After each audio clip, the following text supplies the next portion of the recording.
Hey y'all, what's going on? It is the Culture Critiques panel. We're back again with the Real Housewives of Salt Lake City's season 5, episode 13, Rooms for Improvement. Let's get to it. Let's go.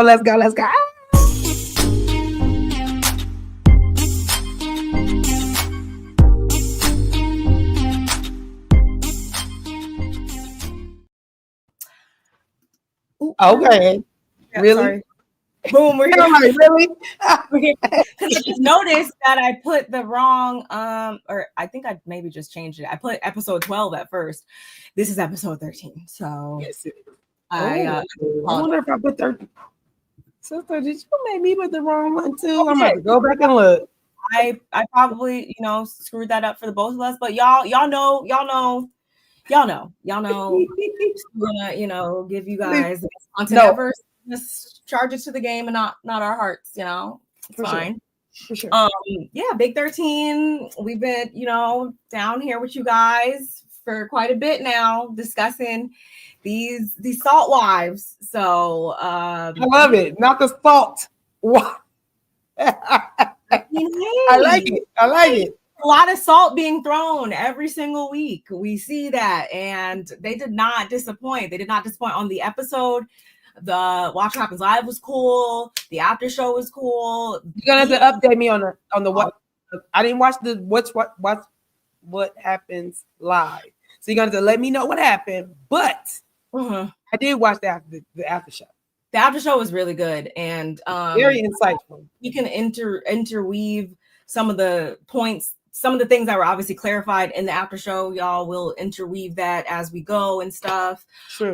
We got a lot to talk about. And remember, I also told you we got some updates. So we can get into that at the end as well when it as it pertains to the Jen Shaws and the Gunica Garcias of the world. So y'all stick around to the end for that.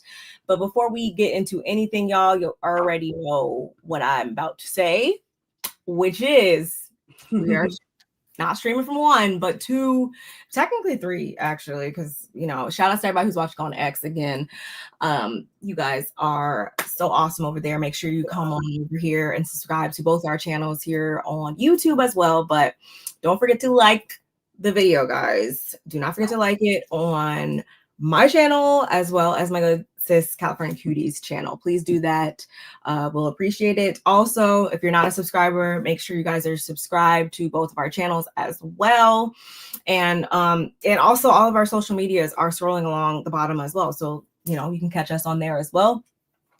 Make sure you keep this conversation going in the comment section. Shout out to the replay gang. Yes. Hit that notification bell so you know every single time we make an upload, because we were just talking about how we have been, on it with the content, and you guys. Shout outs to my 601 subscribers now. Let me check for you real quick. Let me make an update for you. Let me make sure. I appreciate you guys finally, in the 600 club. 601. Come on, babes. Is next. It would be great if I could, be officially monetized by, the end of the year, but no pressure. Y'all like the videos and watch them. But yeah, shout outs to you guys. You are really the heart of the channel. So just wanted to give that shout out, of course. And yeah, this episode was good. I feel like we say that every week. And like literally, don't you notice that like during the episode it starts off and then it starts peaking and then it starts peaking and then it starts peaking at the end? I'm like, y'all are like literally. Wait, don't go off. They need to start sending us screeners. That's really where I want to take things. To get us some screeners. And I actually have a point of contact that I can look into to kind of maybe hopefully do that at some point, y'all. Fingers crossed, because that would be awesome. Get the content to you guys even sooner. Just a bit, not too much, but just a little bit. Not too much, because legally easy.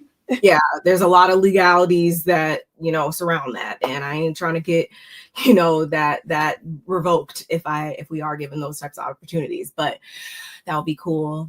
These are just goals. I'm talking out loud now. Goals for, you know, next year. Next year is almost upon us. So boomerang it around. Come on now. It's crazy, but let's say hi to who is up here. Who put the battery in Bronwyn's back this episode? I love it. I love it too, Kimmy, and I love you as well, Kimmy. Thank you for being here always. She's Energizer Bunny, baby. Let's be clear. And I'm loving it. Thank you, Bronwyn. Thank you for keeping. I see what type of time. I see what type of time Bronwyn's on, y'all. She's giving it for her rookie season. She's really hitting the big dogs. I feel. Come on now. I'm just saying. And she even got invited to Kathy Hilton's Christmas. Where I got because I got some pictures today, y'all. And Miss Mama was even down there at. Is she in this picture? Yes. Like let me take my notes down. They were at Kathy Hilton's party, because if you watch Beverly Hills, which I didn't watch this latest episode yet, I need to. I'm gonna do that later, actually. You know, Kathy Hilton always has her grand Christmas parties and stuff like that. A lot of the girls were there. Wendy was there. I saw Dr. Heavenly and Damon was there too. He took off work, I guess. Yeah, because they wasn't put off the list. A lot of the ladies were there. Let me tell you how beautiful I think Angie looks. Angie looks so pretty. First of all, turquoise is my favorite color. So teal, turquoise, any of the family that looks like any of those colors, like when it just like pops, like she looks gorgeous. She's like a mermaid. And then Bronwyn is Bronwyn, and I love Bronwyn when she does like her appreciation for art, that she puts it all on, you know, she wears it as much as she presents it in her home, or, you know, whatever she's doing. I always like the fact that she does it. Let me tell you who she reminds me of. Shout outs to Gidget, Sally Field. She gives me Sally Field Gidget vibes. You know what I mean? What is one of my favorite TV shows, like back in the day, like did not miss Gidget. So yeah, I love me some Sally Field too. So yeah, and then Mary always give us, girl, it don't matter what I got on, check the price tag. And then Whitney always the fun girl. So yeah, I'm they're digging all their own brand. They're all they all have their personal styles going. They look great. Everybody, I mean, from what I saw, spoke too soon. There was one particular person at the party that was. And not to get on a tangent here, y'all. Actually, I'm not even gonna. I'm nervous. Let me take a sip. I don't have the picture, but there's one person that I seen bopping around, and they already tell me everything I need to know about how they're probably going to stress me out once. I don't know, maybe no, actually it wasn't this party, but I did see a housewife on a particular franchise, and I've come to realize that their fashions are not really fashioning how they're supposed to, and they're going to stress me out with the upcoming season, and that is none other than Miss Shamia Morton of the Real Housewives of Atlanta. She can't dress for and you know the Coastal Critiques, that's what we bring to y'all. Yeah, the Coastal Critiques do bring the Housewives of Atlanta to you guys, so let's be clear. Are you serious? Okay.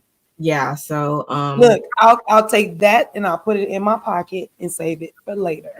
It's just so not everybody can really bring it when it comes to, you know, their holiday looks. That's what that told me. So I will give everybody that is maybe her African side was coming through. You know, she's African by injection, so maybe her African side was coming through. I'm gonna let you have that. I'll let you have that, but she better pick it up once the season comes on. That's all I do know. But anyway, y'all, go back to Salt Lake City. Yeah, let's just. Did I say on my house? No, Kimmy. Yeah, let's go back to Kimmy Nicole. Yes. Sorry. Yeah. Well, everyone like the video, like Kimmy said. And hey, Orange Blossom, 13 episodes in, and the Snow Queens from Hell are still giving. Exactly. I couldn't have said it better myself. Yes, Orange Blossom. Hey, how you doing today? I hope you're doing well. Hope everything's good with you. Yes. Yes. Hey, My love, my Ray all day. Shout out to Ray all day. Tell y'all all the time, please follow our content. Similar to ours, we do the same kind of content. We don't hate on here. We congratulate. We like literally, because her point of view is her point of view. When I'm in her chat, I say what I need to say. She needs to say what she needs to say in my chat, and that's what we do. So please follow Ray all day. She is a content creator. Yes, we support all the content creators over here. Hell yeah, Bronwyn was straight. Everybody is giving. That's the thing. It's not just like one person, because you're seeing that on a lot of the other franchises that like one or two people are carrying.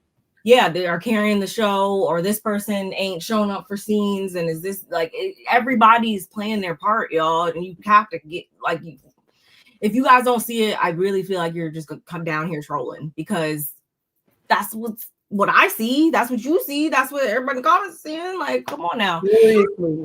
Kevin, what up, kid? All my favorite people in the chat. It's gonna be a good day. Yes. Get into it. We value y'all opinions very much. We really even when you disagree with Kevin on Angie. Stop. I love Kev. He can have his opinion. We all have one. And just because he doesn't like one of our girls does not mean he gets blocked. He gets his opinion across. He actually makes me think about it.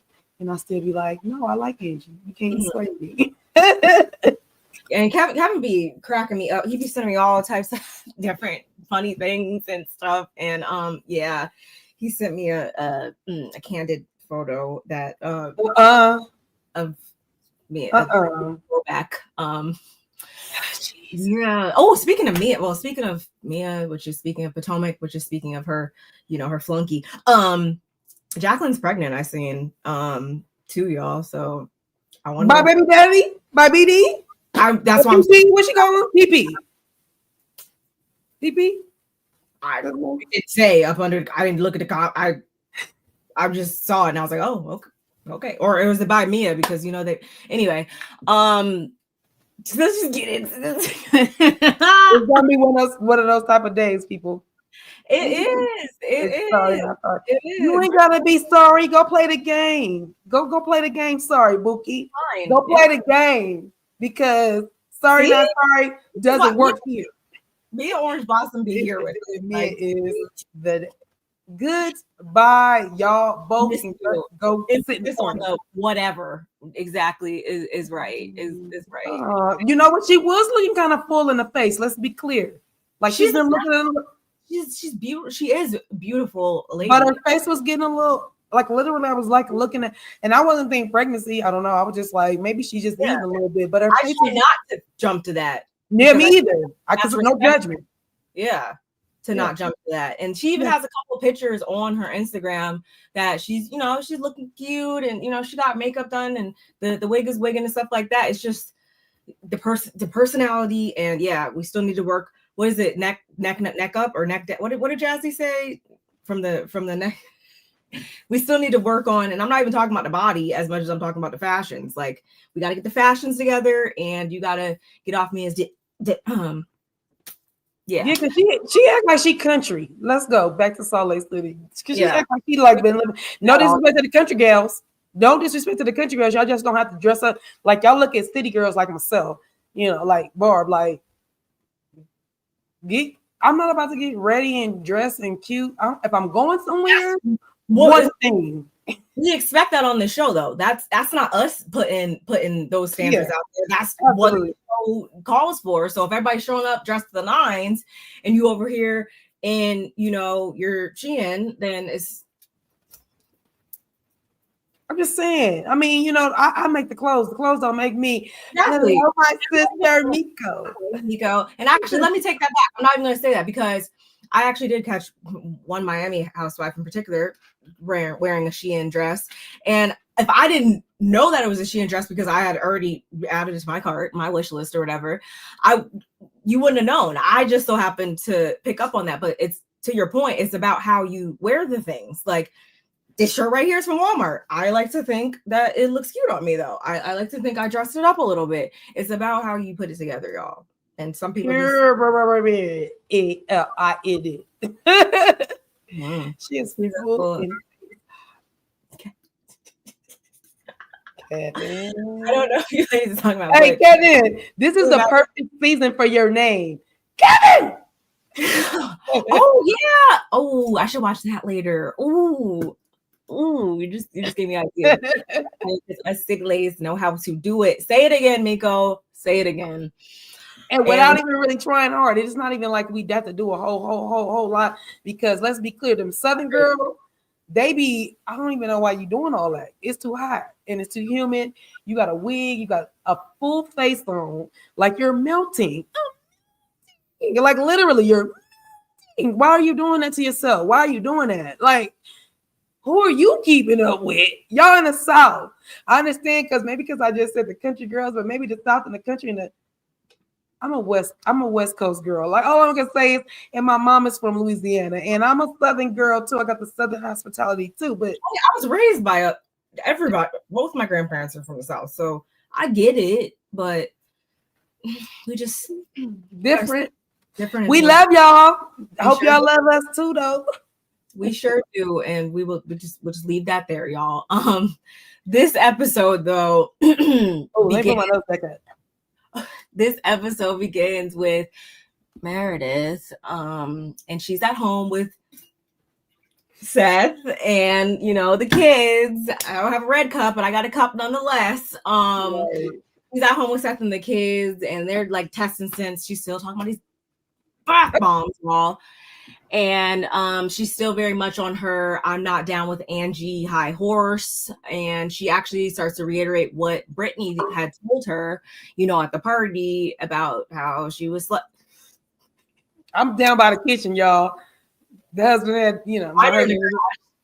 I always keep a red cup because shout out to Seth. That's why I can call it out. See it. Hey,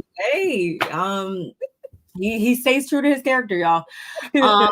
But she reiterates what Brittany told her at the bat mitzvah, and she talks about how she was triggered, and she calls Angie a mean girl with despicable behavior. And because technically this scene was split between Angie and Sean and her, whatever, but we'll just keep going with Meredith right now. Then Chloe jumped in and said, well, what sent her was when Sean was like, Meredith, listen to both sides. And we get the flashback of Sean saying just that, Meredith, you should hear both sides of it. Like, you only heard Brittany's side. And let me just pause there real quick for 2 seconds and say, when Sean was saying that, was it only me? Is Sean Irish? Was I the only one that picked up a little bit on the Irish accent there? I don't. Maybe it was just me. Attention. I'm gonna go back and see. I love my Irishman. I should do that too, because I don't know. She sounded a little Irish, but I thought he wasn't Irish. I don't know. Anyway, and then we hear Meredith saying, well, she doesn't really care about hearing both sides because all they do is spew lies and gaslight her, and make comments about points to Brooks.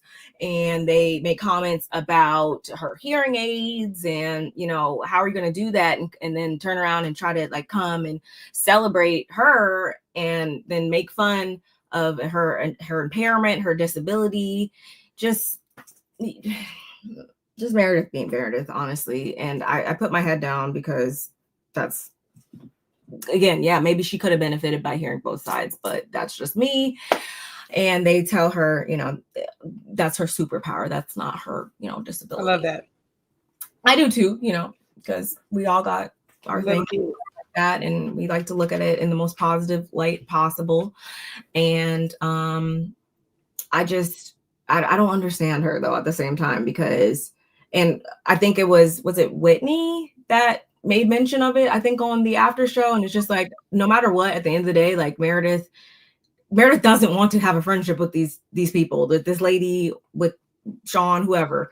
And I just want her to outwardly just come out and say that instead of trying to, because Angie, we've identified that Angie's the type of person that's going to keep, being giving or, you know, keep throwing out these olive branches and just being so kind-hearted. I feel like at times. That's how I feel. That is how I feel. She's gonna send the olive branch every time. Come for me. But when it comes to someone like Meredith, I would just tell Angie, like, don't even waste your time. Like, it's okay. We're not gonna be friends. I just wish she would just come out and say that instead of us doing all this every 5 minutes. Yeah, so here's my issue. Meredith. So here's my little issue with Link. Oh, I don't have my right remote, but let's be clear. Meredith, out your own mouth, I don't like mean girls. You know, I don't like mean girls. You sitting here gaslighting your kids. You know, the mean girl stuff is not. Meredith, where were you at when Jen was being a mean girl to everybody? You didn't say not one word. Was you scared? Okay. Meredith, when Gunica was there, shout out to Rodney the Voice. Mean girl behavior. Where were you, Meredith? Where were you? Okay. So for me, mean girl sounds funny coming out of her mouth when she's the mean girl. Like, and of course you'll agree with her. Like, of course you'll agree with her. Of course. But that's okay. That's okay. You can agree with her. But what I'm saying is, Meredith, you are not a mean girl. Let's be clear in my Mary voice. Meredith, you are not a mean girl. Meredith is a dip. She's calculated. Very. That's why she is saying what she's saying to her kids and to Red Cup Seth. That's all I'm gonna say. Like, literally, let's be clear. You like attacking Angie in this moment. I don't know why Meredith is feeling like Angie can't touch me. I got this. Like, girl, okay, keep poking. Because y'all already see Angie loves, she with the shenanigans, she with the throw the thing, drop the thing, push the thing. Like, Angie's with it. So let's be clear. The mob wife, the Greek mob wife thing, you better be careful. That's all I'm saying. And Kevin, I see my chat moving way too fast. I feel like you in the chat moving fast. Not to change the topic, my favorite HBO series is currently on. No, it's fine. 6 Feet Under. Oh, I've never watched it. I've never watched it either. So, because no, I mean, I'm always looking for shows for me and him to watch because he's not obviously going to watch this with me. So, yeah, no, we always are open to the suggestions and stuff. And I love me some scripted TV just as much as I, you know, love talking about reality TV and different stuff. So, well, I just got on Madness on Netflix. It's a episode. It's a series. So, all I'm saying is just go check out Madness on Netflix. Yeah, I stumbled across it. I'm on it. Now that From is because that was like me and his show that we watch on Sundays. Now that that's gone off, I do have some open time. You need a new. Yeah, I just feel like check this out. I literally feel like Meredith is coming for Angie because she thinks that she can step on, crush, crumble Angie, especially because you were the one that I didn't say it. I just brought it to the group. I was the one that just, you know, I just hear that Sean's here. I just heard it. I'm not we're gonna talk about husbands. I just like shut up, Meredith. Like, shut up. So it's funny to me that you got all this energy for Angie, but you didn't have it for Jen. You sure didn't have it for Gunica. So yeah, miss me. I'm literally right there with you. Come on, Kimmy. She just makes my head hurt. Like, I literally, I think my headache just came back as soon as we just started talking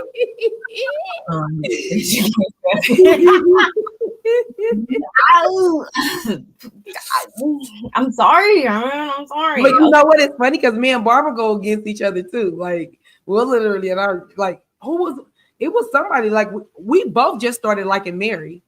Like, we both started liking Mary, but it's somebody else that I was like, we were flip-flopped on, and then she was like, yeah. This one right here is a hard nut to crack. This one, hard nut to crack. This one right here. Dubai. Yeah, it's probably someone from Dubai. Kevin. Yes. come to join this world. Yeah, y'all. Meredith is a character, and I can't do it. Speaking of Angie, though, over at Angie's house, she has stopped crying since being kicked out of Meredith's bat mitzvah, but she was crying all night. Let her tell it. And she tells Sean that, she went into the situation with the best intentions. She was trying to move forward with them. And last time she checked, you don't just invite just anybody to a bat mitzvah. Like, that's supposed to be, a intimate, like, you're supposed to have your close people around. But actually, wait, no, because Heather's freaking plastic surgeon was there. So maybe that didn't really matter. Anyway, how did the surgeon get here? Go ahead. We just were talking about it last week too. Like, wait, I feel like I hit on the fact that was a little like, but then you were like, oh well, no, like there's a certain type of people that are really there, and a lot of times, people that got little coin be at stuff like that. So it's like, on one hand, I get it, but at the other hand, I'm like, yeah, that is a little weird. Like, anyway, and yeah, so. You really held on to this though, Meredith? Like, you really held on to this and then decided to do this at your religious ceremony. That's how Angie's seeing it at this time. And all Sean really said was, don't let her put you in the same position that she put you in last night. Like, that sounds a little weird when you say it like that. And if you don't know what the situation was, it is, but we know what the situation was, Sister Diane. I don't. Anyway, y'all. Anyway, yeah, that was his word of advice to her, and she's like, "Oh no, she's never gonna get that opportunity to basically catch Andrew slipping again," and that's kind of where her head is at going into this girls' trip to Puerto Vallarta. What say you about that little scene between them? I always think that Sean is always right there, not to catch his wife because she's not falling, but he's always just a supportive little ear. He don't overstep. So I like their dynamic, and I can see why somebody would have came for it. For how long they've been married. They probably never. Well, I ain't gonna say never, but maybe the rumor wasn't as big. But because they're on TV, here go the rumor being sounding real big. But even still, I like Sean and Angie's the way they talk. They don't really scream at each other. They like real respectful of one another. I need to learn that. Because I can just like literally 0 to 100, and it's not intentional. Just sometimes it's just life be life, and so that's what happens. But I like watching them because I'm inspired. Like, you literally can have that. You literally can have it. So I think he told her the right thing. Don't let nobody, one, steal your joy. Two, it's not her trip. Thank goodness, because we already have an egomaniac that is planning the trip and is behind the scenes like girl, go ahead, let's go to the next scene because I can't wait to tear into her. Oh, okay. So y'all, then we get the scene with Angie and Mary, and Mary has arrived at Angie's house, and she's just, a knocking. And Angie's nowhere in sight. So Mary's like, she let herself in. She made herself at home, which I'll probably do the same thing. And so Mary's just sitting there all cute on the couch, and we see Angie. I do have a picture of this. I think I do. I thought I did. Maybe I didn't. Sorry, y'all. I thought I did. But so she comes down finally, and like Mary's sitting there on the couch, and she's like, peekaboo, and Angie's like, oh my God, I wasn't ready for you or whatever. But it was a really cute scene. And she comes over. She had a little charcuterie plate situation and some champagne that neither of them could really open. But once they finally get it open and pour up and stuff, Angie's like, what's going on? What's up? And Mary's like, well, because Mary had already said, like, thank you for the food or whatever, but probably won't eat because don't really have much of an appetite. And so that's why Angie was like, what's up? What's going on with you?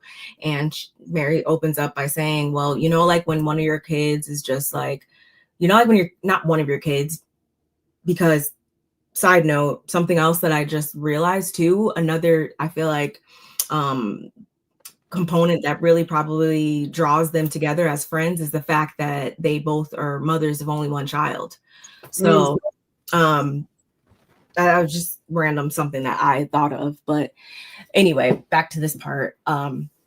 Mary's like, well, you know, one of your kids is just off and they're just like avoiding you and they're just acting like real different and not looking you in the eye and all the things. And so she says that she went to sit down and she was like, you know what, tell me what is going on with you, son. And was like, yeah, boy, oh boy, did he tell me. She says, she goes on to say that Robert Jr. told her things she wasn't aware of, such as he's been doing drugs, and to include heroin, which to me, I don't know, maybe that was just like, I don't know, when I hear the word heroin, I'm like, oh my God, like that. I think that's why she colored that one first. Like, let me get the worst one out there and then run it back. That's literally where my mind goes. Like, well, hair. Okay. Xanax and acid, and that turned into other stuff. And I know we had brought up when they first had that initial scene, we had brought up, did he actually admit that it's a problem or whatever? And I don't think we ever got that answer verbatim from him in that scene. But in this scene, Mary does actually say that he admitted to being it being an addiction. So I think we kind of got the answer there. Like he knows that this is not, you know.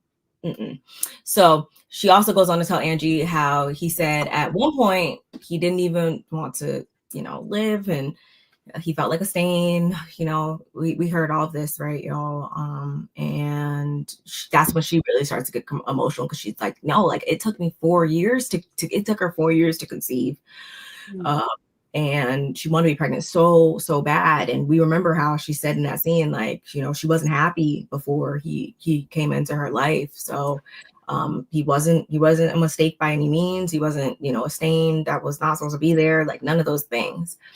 And she's still very much holding herself responsible for him going down this path. She's still very much like, you know, what did she do? What did she not do? What did she not catch?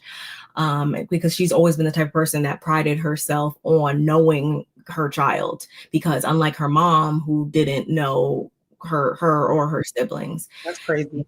This is when Angie starts to chime in and say, you know, you did all the right things, but ultimately, like that could happen to anybody. Like it just is something that, you know, can just happen. And this is also when she tries to like weigh in too with and say how, like, with her mom and stuff, that, you know, making these realizations, it helps you with forgiveness. It helps you to understand that addiction is a disease, and it helps you just to really just come to terms with that. And this is also when in Mary's confessional, she really starts to go in on the fact that she doesn't have help. And this is probably like really where I like got like wow. Because she's like, you know, she doesn't have any of those maternal figures in her life. She doesn't have a mother or a grandmother. We do know that her mother is alive, but they are very much estranged. So she doesn't have somebody that she can just go to that can help her navigate this situation. But, you know, at the same time, though, she is going to, it's her duty to help him through this. She's going to do it to the best of her ability, even though she doesn't exactly know how to go about that, but she's going to figure it out. She's going to figure out how to help her son. And in this moment, she's like, also, Angie, that's another reason why I need to, you know, make sure home is straight. I need to make sure he's all taken care of before we take off on this trip, by the way. And Angie was very, I feel like, receptive in this conversation. And she's like, you know, I'm telling you this in confidence, basically, like, you know, don't expect this to be told to anybody else. And Angie completely was receptive to that, and she told her it's going nowhere. They even pinky promised on it, which I thought was so cute. Yeah. And she said not that she was proud of her, but I think she did end off with giving her some like words of encouragement. I think she said like he's lucky to have her as a mom or something. Mm-hmm. Yeah. So no, not even that he's lucky to have you as a mom. Lucky to have her. Lucky to have you. Mm-hmm. Even though as a mom, I'm sure, but like, yeah. I don't know. Like for me, I don't know. Maybe it was also too like just where my mind was at when I was watching the show and stuff like that too. And I just was really thinking like, yeah, like you really do lean on certain individuals at times that have either been in similar situations or just people that you can just ultimately just trust their judgment or trust, their listening ear and stuff like that. And it really, if you do have those types of figures in your life, it can really definitely help. So especially when, like you said, she doesn't have any maternal parent or grandparent to help her as well. And the cold thing is, we still don't know how much excuse me, how much support she's getting from Robert Sr., because we have yet to see it. Not to say he's not. I'm not saying whether he is or not, but yeah, we don't know. So that's a little more, even more puzzling for me, because it's like literally this is your son too, so you should be able to bear some of the weight that she has on herself. Now, maybe he doesn't want to be on TV, so we don't see it. Yeah, I wouldn't want to call me a predator. Absolutely not. So we don't know, but I'm hoping that Robert Sr. is somewhere in the picture. I love to see the fun side of Mary, her just knocking. Now that lady house is huge. She knocking so soft. She knocking like, girl, you gotta bang on that door like a dang on police officer. That girl can't hear you. Where the doorbell? Maybe here, but I was also thinking like, okay, but production obviously is all in there and stuff like that. So maybe like she just assumed it was them knocking some stuff. Like maybe she just assumed it was them moving around too. I can see how like production being there sometimes can throw off your judgment or throw you off sometimes. Yeah, that might just walk in there because she probably saw in her peripheral vision, maybe like, okay, that's production or somebody over there, and he's like, no, peekaboo. Sorry.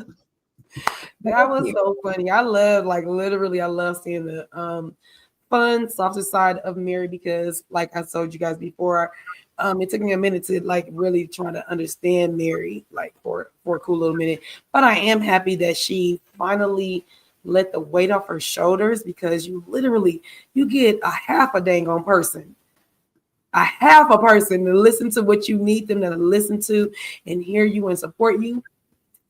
Like you're solid, the shoulders like literally come down, and you can actually start thinking about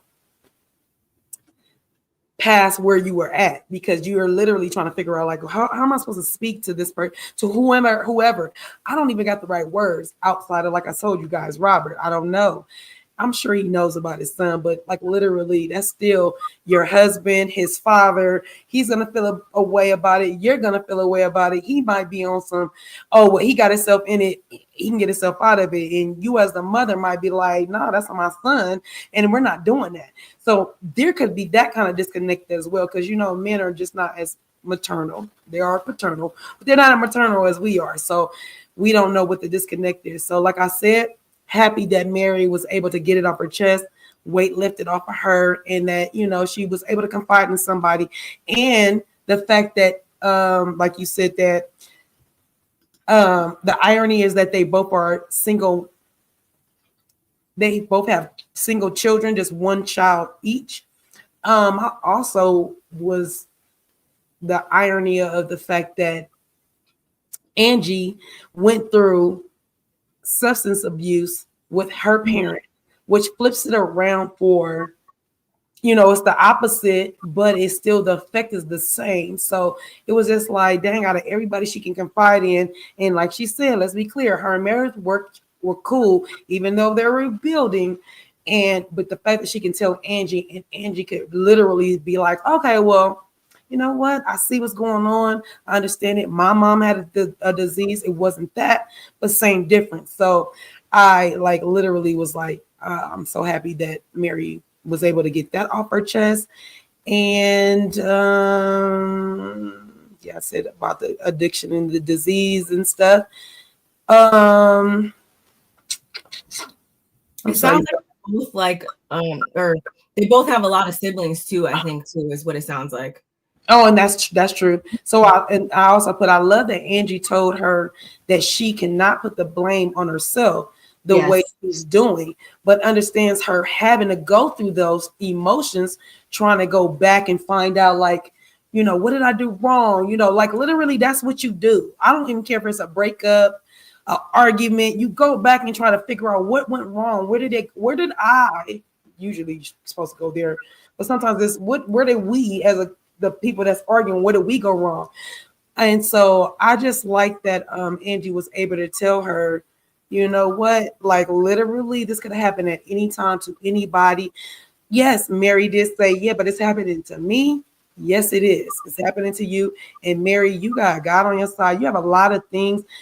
You do have things that are like against you, but you also have something that's very powerful, which is a relationship with your God, who also that strengthens you. So you got it. Like literally you have it. So I was really happy to that they, you know, talked about that, and that Mary and them, you know, that they think it's, you know, that whole little scene was like something. It touched me. So I'm sorry. That was definitely one of the best other scenes from the season for me, and I really like hope, like even if you guys aren't Angie fans or Mary fans, whatever, like I do think that these two ladies have a genuine friendship, and I because we see them all the time online, even off, you know, not when no cameras are in sight. So I do hope that they remain friends for real. That's so funny. Sean knows his wife is pure malarkey with that Rosie the Robot from the Jetsons voice. I cannot with Kevin. I cannot. He know he loved Angie. Knock it off. This scene was so genuine and heartfelt. Angie and Mary are really fans on. Angie was the first person Mary confided in. Yes, friends. Yes, love that. I feel that exact same way. Keep that girl away from him. Two struggling addicts. Yes, and I was thinking about that too. Like even if they do, God willing, both, you know, get clean and everything and stuff like that. Like I think that relationship has ran its course. It seems like obviously one of the main things keeping them, maybe like even, do they even have anything else in common other than drugs? Like you don't be the same person when you're sober and when you're on. So I think hopefully that's just, maybe that's in the past, hopefully. I know, aren't they so cute? Oh, thank you. Yeah, these are the points I was glad that you guys brought up, because I did catch this too, that he is involved, and even Kimmy's point right here that he also had that issue. I did hear that too, but it's more like, for me, I guess when I say that, I say like someone can still be involved and like be there to help, but like at the same time, what is their relationship? Like you have to only still receive that from the people that like you receive it from, if that makes sense. Like if they weren't that close, or if that's just like, we see the relationship between Mary and her son and stuff like that, and it seems like they have very great communication and like have a closeness, but at the same time, if that's just not the dynamic between him and the dad, or he just, I don't want to say like, I don't want to make like this an age thing or anything like that, but I just mean like it's going to be different. You're going to lean on people like differently. It just depends. So I hope he's in a better space. I do hope that is like just something that's in the rear view by now. I really do. Me too. I'm glad. Thank you guys for letting me know that, because like I said, I don't want to speak out of term, and I don't feel like saying allegedly, because it's no allegedly. I don't know what's going on, other than I think that the Robert Sr. said, I'm not doing the show. You know, I'll support you while you do the show, but I'm not being a part of that, and please keep me out of it. And so that's why I give him the benefit of the doubt. But still, it's nothing like talking to your good girlfriend. You know what I mean? Like literally, and it's not disrespect to your husband. It's just sometimes it's a woman on woman thing. And so it's a little different. And like I just told you guys a little earlier, men tend to be a little rougher or harder on their sons or with a man. And just like you guys just said, y'all telling me that Robert Sr. had the same problem too, or so he is the addictive personality. So, you know, he might be like, did nobody help me? I just did it by myself. You know, we don't know the dynamic. I don't know. I'm just saying. Yeah. And that's something else I meant to say about that too, is like, yeah, he can be involved in all these things or whatever, but maybe he's a trigger too. Did you guys ever think about that too? Because the you know, the oddities surrounding him and Mary's, you know, relationship and all that and stuff like that. Like, so we just got to take all these things, I feel like, into account when we're, you know, talking about this, because and ultimately all we can do is speculate, y'all, because we're not, you know, in their household. We can only just take these bits and pieces and stuff, and, you know, pray for the best for them. Kevin, for me though, he says it makes Angie K tolerable, the scenes between her and Mary. I cannot.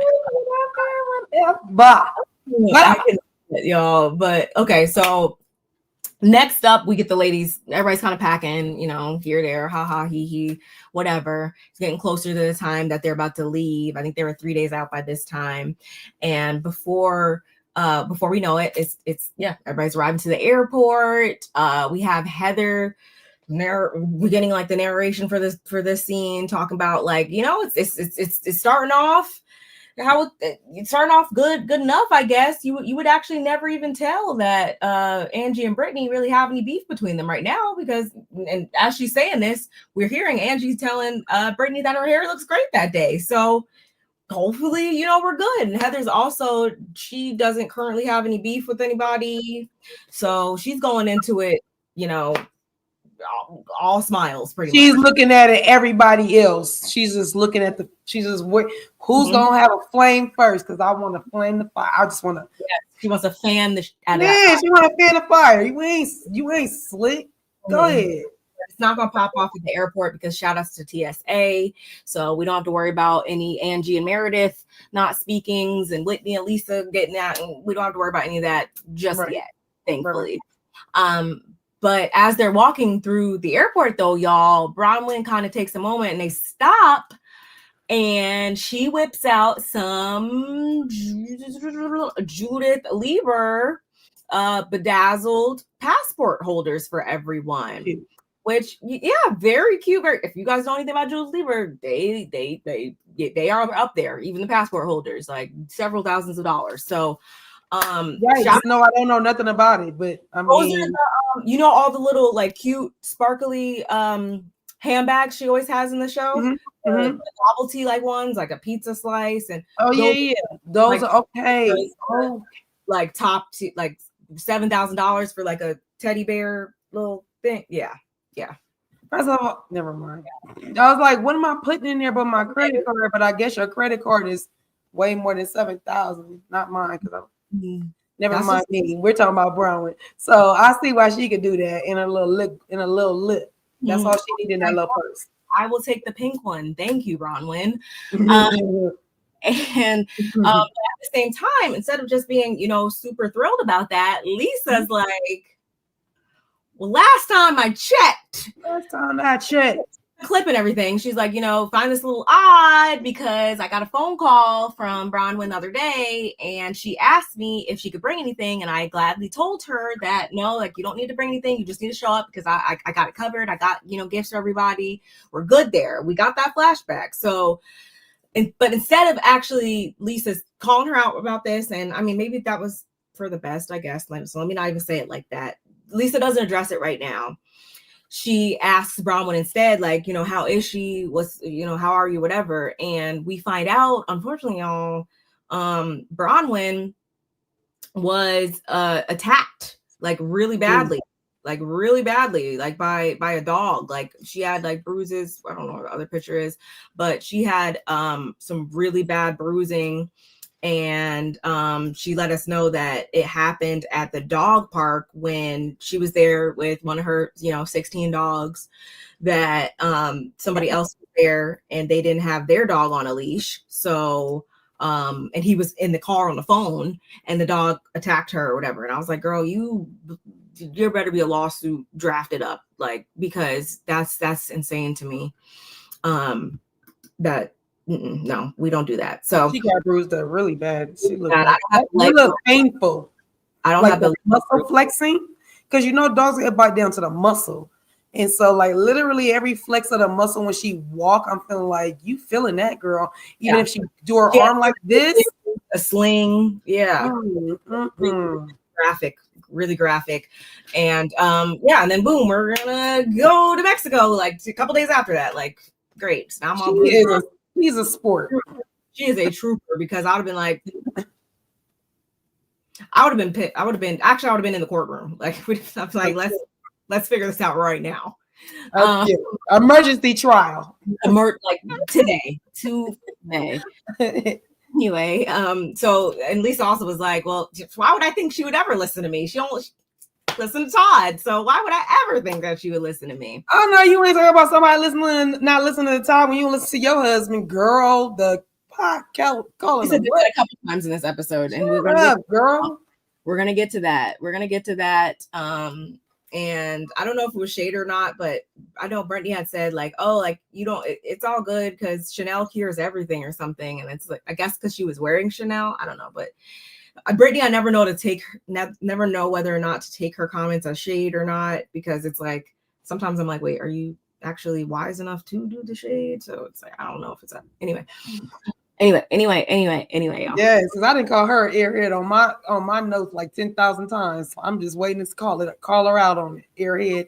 Just wait. People need to control their dog. Check them out. Yeah, it was bad, like for real. I would have been on. Hey, Kimmy, the guy would have been on the ground like my neck. Laid all the way out. First of all, I'd have been child. I can't see. He got rabies. Wait. I think I'm losing a finger. I can't feel nothing. Like literally, I yelled with the drama I would have gave them. I'm looking for a payday out here. Yeah, that would have been Barb's. But like literally, she got bit up a lot like that. Because dogs that go like that, they don't just unless it's a pit bull, they'll go like this and then they'll shake you. But if you ain't a pit bull, they go like this.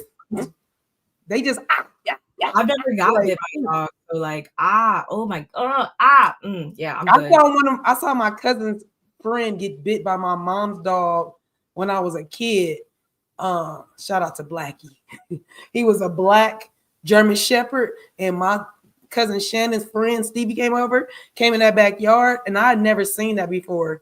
Child, like I literally saw the teeth come in and out. Like he bit him down the leg, like just like hers. Like yeah. I was like, whoa.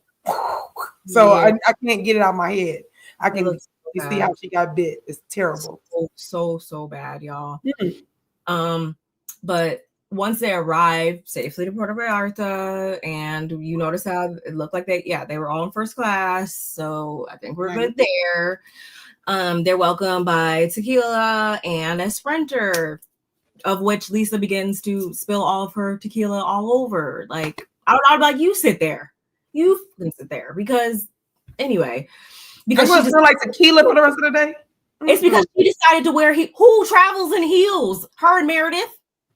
Everybody else, go back and watch the episode, y'all. Everybody had on flats, but her and freaking Meredith. And I was just like, that's exactly what you get. Like, just being extra for no reason. Anyway, so Lisa starts to go on about how she planned this trip to the T. She even had PowerPoints down to the tiniest details. And you guys heard Heather in the background talking about some ain't no party like a Barlow party. Girl, sit down. Shut up. That part. Shut up. In that order. Just like that. Because like tell me you're a pick me without telling me you're a pick me. Like for real, just you ain't never been to no Lisa Barlow party. Shut up. Exactly. So what are you talking about, Heather? Like honestly, obviously, y'all, we already know a lot of this is rooted in like they have decided to have this like OG alliance, I guess, if you will, because we know that Lisa really still probably do not see it for Heather.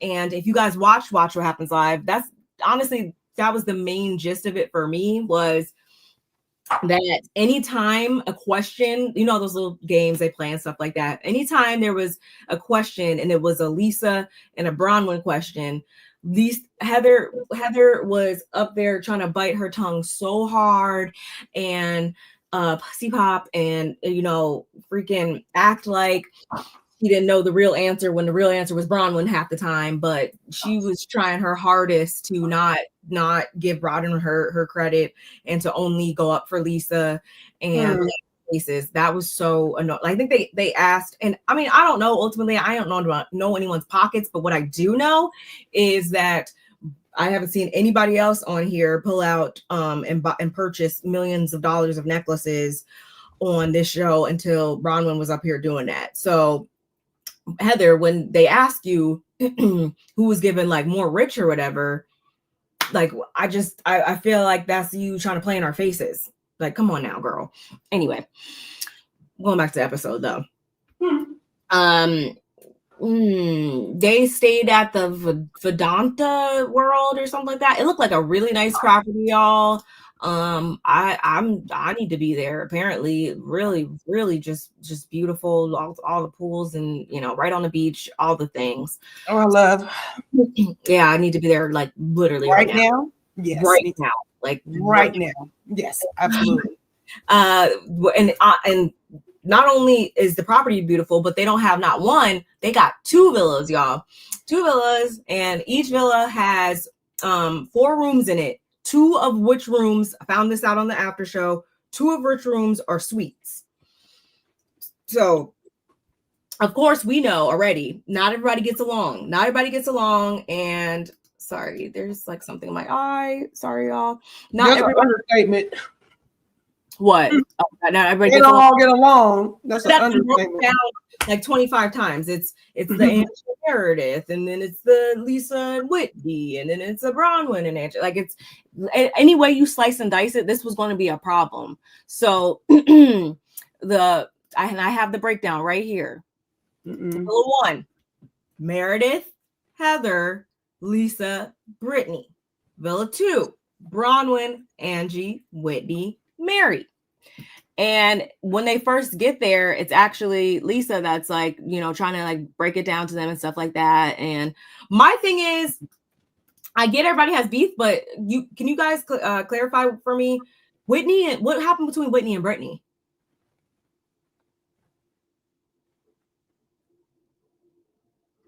I don't remember. I don't remember anything like concrete happening between them. There's just the way that Lisa posed. Well, why you're asking, because you're saying like Brittany could have bumped in with them and she could have brought one in, but you already know that Lisa was trying to make a statement. She's the only other way literally talking to Bronwyn when she does this. The only other way I could have seen it going is because at first, I was like, okay, well, if Bronwyn went over there, maybe Heather switched with Heather's probably the only one that probably could have switched. Oh yeah, Heather could have went over there. Obviously, she wanted to keep people that are like most comfortable and like that actually makes sense. No. There's her understanding. Lisa wants Heather to keep kissing her behind and trying to get in with the good girls. She can't kiss her behind if she's in the next villa. She needs to be in this villa kissing behinds. That's the only other way I probably could have seen it. And I guess this is when we can kind of break down the fact that on the after show, Lisa went on to talk about how she divvied it up based on, again, there being 2 suites. And so for her villa, it was going to be her having one and Heather having one. And she decided to let Heather have one because on the Bermuda trip last year or whatever, Heather gave her the next best room. So she was just, you know, paying it forward and, you know, or reciprocating that energy and giving Heather villa. And then on the other side, it was supposed to be Bronwyn and Angie that had the suites. But, and I loved when I found out that this is what happened. In the end, they said that apparently instead of, I guess Bronwyn still kept the suite, but I guess instead of Angie taking the other suite, she gave it to Mary. And I thought that was really, really sweet. Oh, you know, Kevin, where you at? Never mind. Yeah. Yeah. I'm to say, I guess I'll say it now because you guys watch them or whatever. That Bronwyn, she had her feelings about how it was split up at first, but in the end, it actually was for the best. So she actually was like, "Thank you, Lisa." It actually turned out for the benefit. So we're gonna have to see, obviously, that a little bit more about that benefit as it comes. But right now, that's just what we know based off of the episode and after show. So back to the scene where we at. So yeah, y'all. She just based it on who's getting along, who's not getting along. I mean, I ain't mad at that. To be honest, I'm not mad at that. I mean, it was going to happen. It was going to have to happen, but later on, I think Whitney is the one that says it wasn't so much that happened. That happened as much as it was like usually like there's not actual assignments to the rooms to it. So I guess that's what made it weird for her. I don't know.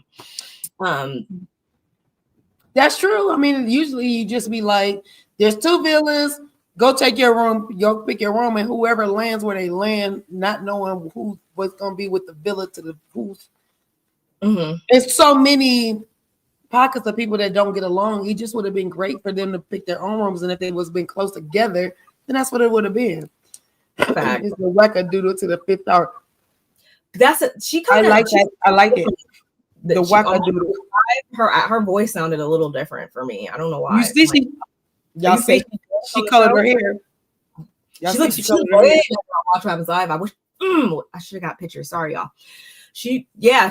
That's because she got a care whatever. She got a partnership on the way, she said.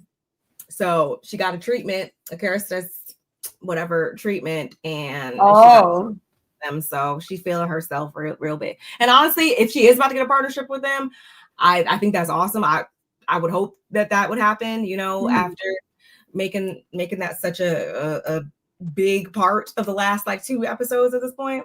I love Lisa's admission to making this trip perfect. She had y'all. Thank you, Orange Blossom. Well, first of all, we are gonna get to that, but I did. I was like, wow, she is. Hey, feisty. Oh, yeah, feisty one.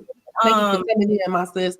But literally, I was like, it's a little anal, but I mean, I ain't mad at the organization of it all. I'm just not gonna be never mad at that.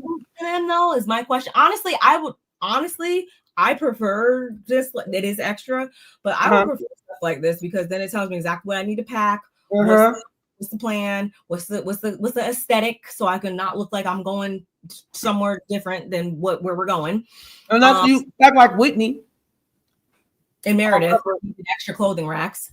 And Meredith even pissed me off when she said that because I was like, why don't you just call? You have the phones right there. You call. She don't have the bigger room.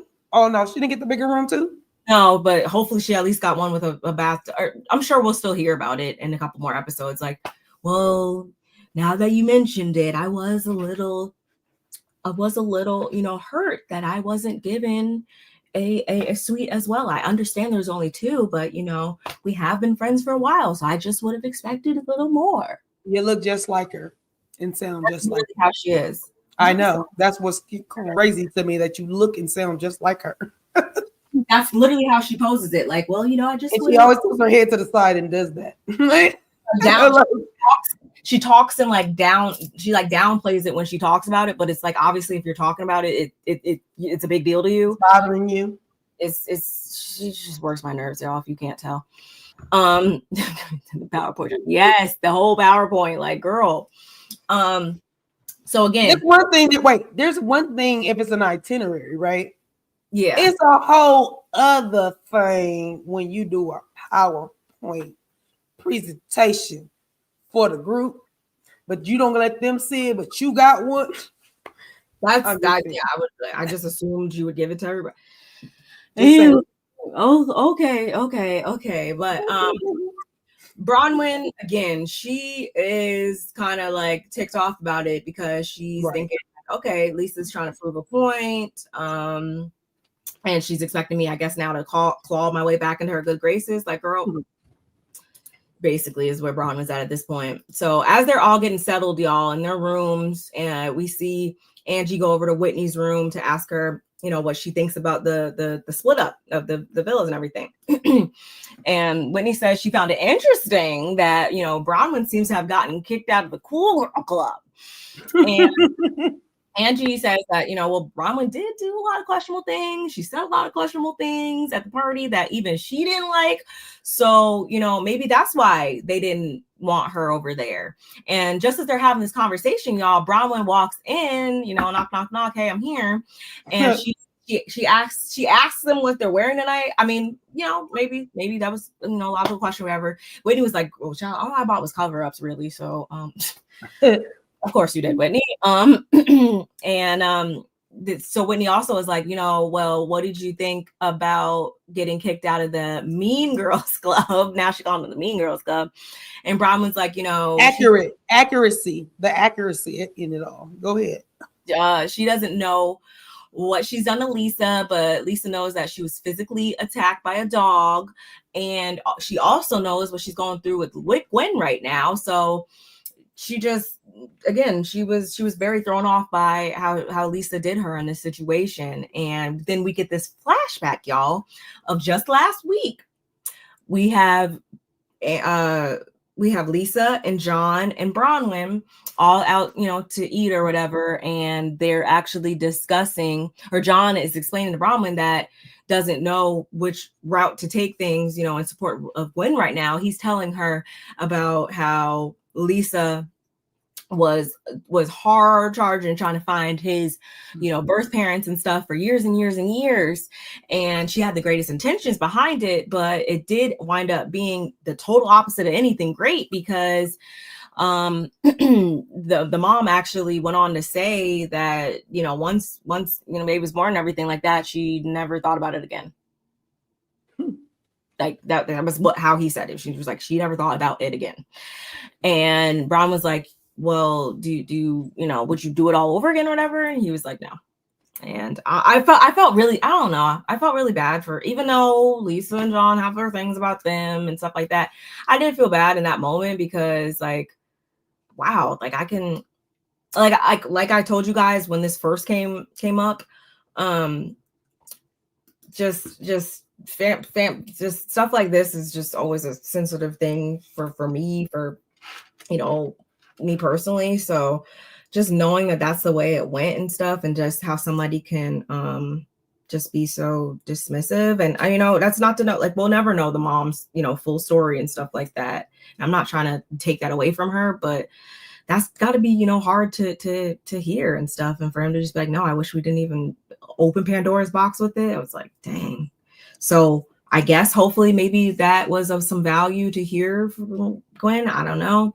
But we got this flashback again just to show that Lisa is very much aware of where Bronwyn is right now in life, what she got going on and stuff like that. And she just, again, with them being the longest, because she said, I don't know if it was at this point. Yeah, it was. She was like, Lisa and I have been friends for almost 10 years since she's been in, but now it's like, since being introduced to the ladies, it's like their friendship is doing this hit or miss type of thing. And Lisa will say it's cool behind the scenes, and then when they get in front of everybody, it's like a different story. So total utter mind F, if you ask me. And in her confessional, or Whitney in her confessional, she was like, Bronwyn was so quick to throw her and Angie under the bus to get in the good graces of Lisa and Heather, but look where you are now with us in the villa. So my how the tides have changed. Yeah, they probably over there getting best friend tattoos, I think is somebody said that, and I was like, that's too funny. What did you have to say about that little scene? There's a couple of things, but okay. The mean girl comment, I already told y'all, like literally they are the mean girls. The fact that Lisa Barlow knows the outcome of what was going on with her own husband, I really feel like she could have handled Bronwyn's situation with mitten gloves, because you knew the outcome, that it didn't work out well with John and finding birth parents and all this other stuff. So when it came down to Bronwyn, even though it was an accident, how you guys fell into each other and figured out who was who and what, you still should stay out of it. Like you literally, it just makes me question what was the motive behind Lisa doing it when you clearly knew that John was not happy with the outcome. So I was like, you're weird. Yeah, like read the room, dummy. Get back. Bronwyn sees that Lisa is two-faced, like Mary's been saying, because she literally, there's a couple of things that Lisa did. I told you I was gonna get in on her. I can't wait. One, when Meredith is gonna speak ill around about Angie, that was an opportunity for Lisa to show up and say, you know what? I don't know what all happened. Maybe we need to listen to what all happened, what transpired, or what not, and kind of show up for Angie in that moment. But you didn't. You always tell Angie, oh no, we just met at the aquarium, and we're gonna be friends, and we're and I always look out for you. And even later on in the episode, she gonna say at the table, I'm me, it's me. I spoke up for. I've been the best friend in this group to you. Shut up, Lisa. You're a liar. And so, or I came to your defense, or whatever you said, liar. So that irritated me. So for me, when I going back to Lisa, like you're two-faced, like Mary said. Meredith, you're kind of two-faced too. You guys are two-faced people. Like y'all say one thing and then you turn around and do something else.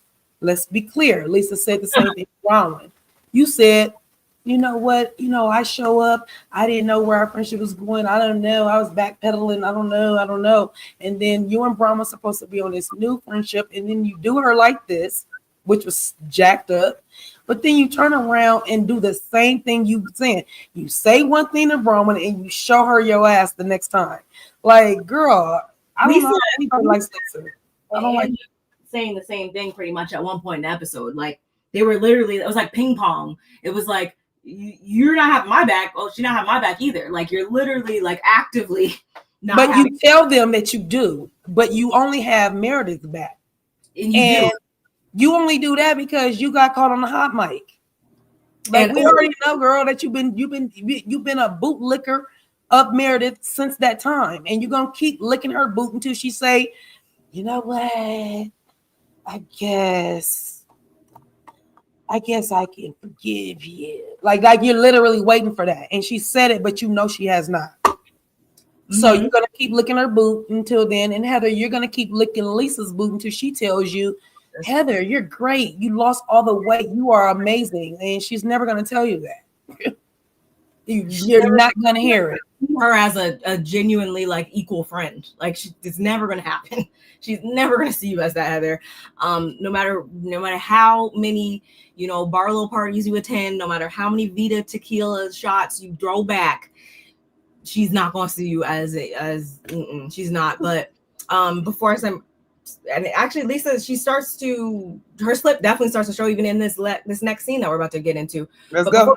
All that, y'all, collectively we're sitting at 57 viewers, and these likes are not liking for me, and I'm pretty sure they're not liking my sis either. So we're gonna play this like the video real quick. You guys are gonna like the video for us, please, and thank you. And next scene.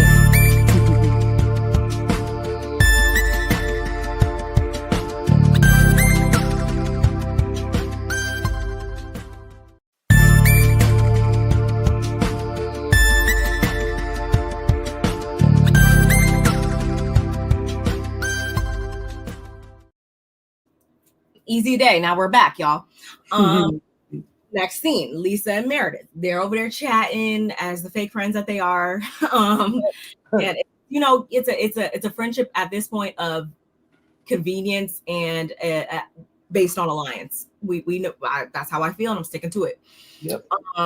And Meredith asks Lisa how she's feeling about everyone there and everything. And Lisa's like, actually it's so weird because Bronwyn called me asking if she should bring a gift for everyone. And I told her, no, like I got the gifts covered. She doesn't need to bring one. And then, whoop, wop, wop. She just, whips out these, freaking gifts for everyone. So Meredith's like, you think she was like trying to like one up you, or what was up with that? And Lisa's like, she took it as I'm just gonna again just do whatever I want because I'm Bronwyn, and she was actually like impersonating her in this moment too. She actually did really sound like her too. She's just, Lisa's over Bronwyn not being considerate toward her as Lisa sees it. And she asks Meredith, how does she feel about Angie? And this is why she made sure that she split up the villas the way she did. And Meredith, like, thanks or whatever. And she says that Angie says so many mean things to so many people, and she doesn't vibe with it. This is basically summarized up what she said, y'all.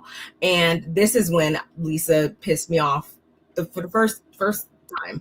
And she says, she's like, Angie better be about on her best behavior. This is the person that you're saying you have in your back and you're not taking sides. Angie better be on her best behavior. That's you actively taking Meredith's side then when it comes to which is the same thing that Angie said she had a problem with. You not showing up for her at the ways that she needs you to show up for her. My thing is, what you gonna do? How you threatening somebody and let the person know that you threatened? What you gonna do? I feel like Lisa's on a power ego trip. She's waiting. She's sitting with waiting on Bronwyn to say something. Because girl, I'ma send you home. The first moment I get you put me on commercial. Girl, on your trip, girl, I'm waiting for you. One little false move. So now you're transferring that energy over to Angie. And it's like, what you gonna do? What you gonna do? Send her home? Girl, the ego trip that Lisa's on right now, I don't know. Like I said, bootlicker. You're a bootlicker. And I need you to knock it off. And the way Bronwyn was so gracious to bring you on the trip when y'all wasn't in good standings, like Lisa, you literally And as it stands, last time we checked, right, wasn't the last thing between Lisa and Angie was them at the aquarium wherever, and they squashed everything they had going on. So you and Angie are supposed to be good right now, right? You're supposed to be like this. We're good. Like this and like this. She better be on her best behavior. What you gonna do? What you gonna do? You ain't gonna tell her that. You're not gonna tell her that. You ain't gonna bust a grape at a salad fight. A salad fight. Girl, shut up. Kevin, I love Kevin's comparisons. Just way too funny for me. I cannot. A cast of bootlickers. Y'all are too funny. Bronwyn did too much. Bronwyn didn't want to take a picture with Whitney because she had slutty hair, and now Bronwyn's mad that she wasn't teamed up with Lisa. Carmen knows everybody's address. Yeah, no. There's a piece of humble pie, or however you guys want to put it, that Bronwyn had to eat on this trip as well. I will say that's my girl. I've been going up for her, but I got, when she makes the rookie mistakes, I gotta also call her out for it. Oh yes. I always, y'all get these likes up. Hey, cousin. Sure you subscribe to our cousin's channel, Ranting with Ricardo. She has great content over there. Yes, she just had we had a little what is it, like question, like not bingo. I'll say like, am I the a-hole? We just did my movie Low Down Dirty Shame. So you had to have drop your link Ranting. Yes, yeah. And what was the other one? Because that one I was not familiar, but I can't. But whatever it was, we had a good time. I think it was Saturday or Sunday. I'm here for. It was Sunday because I was cooking and I was getting ready for football and I couldn't play because I was going in on Married to Medicine the other day. Ooh, that was so good. Oh yes, that's our cousin. Make sure you got great. So y'all, it's now time for everybody to start getting ready for dinner. And the fact that Meredith brought those big ass bottles of shampoo all the way to Mexico is beyond ridiculous to me, y'all. And what I'm saying is as she's getting glam and stuff like that, she's like tells the butler to put the bag on the chair at the dinner table. Shout out to the butler, because the butler name is Rudy, and that's my daddy's name. Shout out to him. I didn't even touch his name. And that was just so ridiculous to me, but whatever, y'all.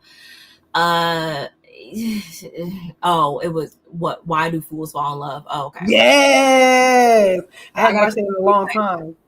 I gotta catch your read. Like, she got me good on that one. I was like, oh, I forgot. I had the dog wrong and all kind of stuff. I hadn't watched that in a minute. You got me on that one, cousin. So they're all ready though, and it's poolside cocktails. I feel like there was a couple fashion things in here that I was just like, I'm not gonna say they looked bad, but I was, everybody obviously has their own aesthetic. This is not the best picture. I understand that, y'all, but Lisa's shoes were confusing out of me. Lisa Ann had their shoes were like kind of weird. She had like these platform like closed toe like clogs on. Why they didn't like Dutch shoes? She didn't they like were like, I don't really know why she had them on. She should have wore the shoes she had on earlier. Maybe she like rolled her ankle or something and couldn't wear them. I don't know, because you see everybody else has on their like high heel. Well, Brittany has on her everyday heels, but everybody has on their they heels and whatever, and she got on these anyway. Y'all know I always have to look good. You're right. They don't look cohesive. I had on some like weird shoes too, though, but I didn't get a picture of that. She's lucky I didn't. Nonetheless, though, y'all, they're all off to poolside cocktails, followed by dinner. And when they arrived, the drinks were all up there, ready to go, and they were sponsored by Vida Tequila that we can't find nowhere but in Salt Lake City. And she definitely brought it with her, because in Mexico they only serve Mexican tequila, so she definitely brought the bottle of Vida with her, because they don't have it in Mexico for her. She said that it comes from Jalisco or something. She says it comes. It comes from Mexico. That's why she. No. I went on the website today and it said that it's distributed from somewhere else. So I don't. The lies. It didn't say Mexico on the website or something. So I don't know. Maybe not even distributed. It said it was made somewhere else. Anyway, nonetheless, though, so they all grab their drinks and everything, but before they can even toast, before they can even take one sip, guess who has an announcement? Brittany has an announcement, y'all. She has a grand old announcement, and y'all, guess what it is? It's that she's made progress with her daughter Olivia, and she lets us know that she came over the other night. She had a friend with her. They talked for hours, and she even spent the night. Aren't you guys happy for me? Meredith was like, "That's amazing. That's amazing." And I should have took a picture of the picture that she showed. I do think that was an old, not like super old, but the picture of her kids? Yeah, because Brittany looked a little older in present day. So I'm assuming that was a little bit of an older photo. And I'm like, okay, so that tells us your kids don't live with you at all, which is fine. I mean, that can be normal, even if there's not, turmoil or anything like that. I'm not saying that your kids have to live with you or this parent versus that parent. No. But the kids, I guess, live with their dad or whatever. And she also said too that the issues that she has with her kids stem from her first marriage, because her first marriage is what conceived the kids. Second marriage is what broke the relationship between her and the kids. So she's been married at least twice, is what this tells us. Mm-hmm. And I mean, am I glad to hear that she's made progress with her kids? Of course I am, but stop the press. Who's that? Like, it's not a stop the press that like, it's not that type of moment. Like, you don't have to make a moment of something. So it's beautiful that happened. Like, there's progress being made, but you don't have to clink your glass and I have an announcement, because an announcement is something like you got something for everybody else, and that's not for everybody else. That's something that we're happy that happened to you, but you could have just said, look, guys, let me tell you what happened when my daughter came by. Like, we don't have to stop the press. We don't have to stop and make it a moment. Brittany, like, oh, she's an airhead, y'all. Like, literally, she's an airhead, and that's why Jared don't like her. He tolerates her. He entertains her. He can't get past the fact that are you this ditzy? Like you're a pretty face, but you are Chrissy Snow. Stop.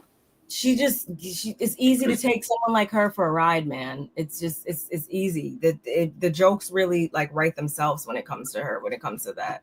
And I, sorry to break it to you, Brittany, but Lord have mercy. I need you to buy a clue, buy a vowel, buy some consonants. I don't know. I need you to figure it out.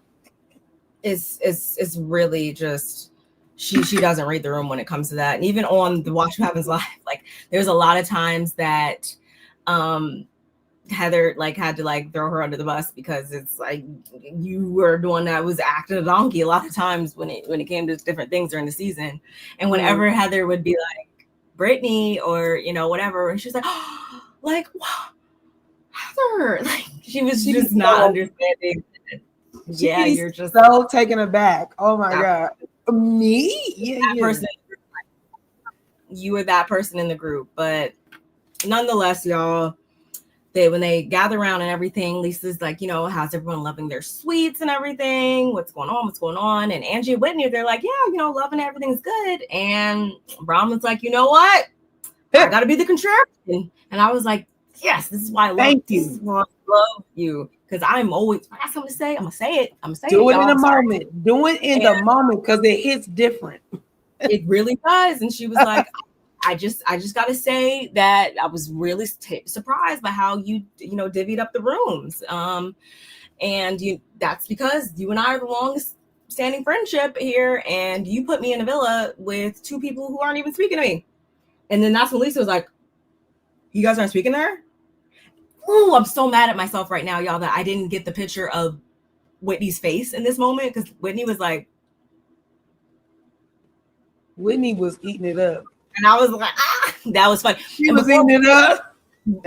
Angie had like looked down when Lisa said that. She was just like, so that tells us everything we need to know about that. And Bronwyn was also like, yeah, like not, before today, like, no, like,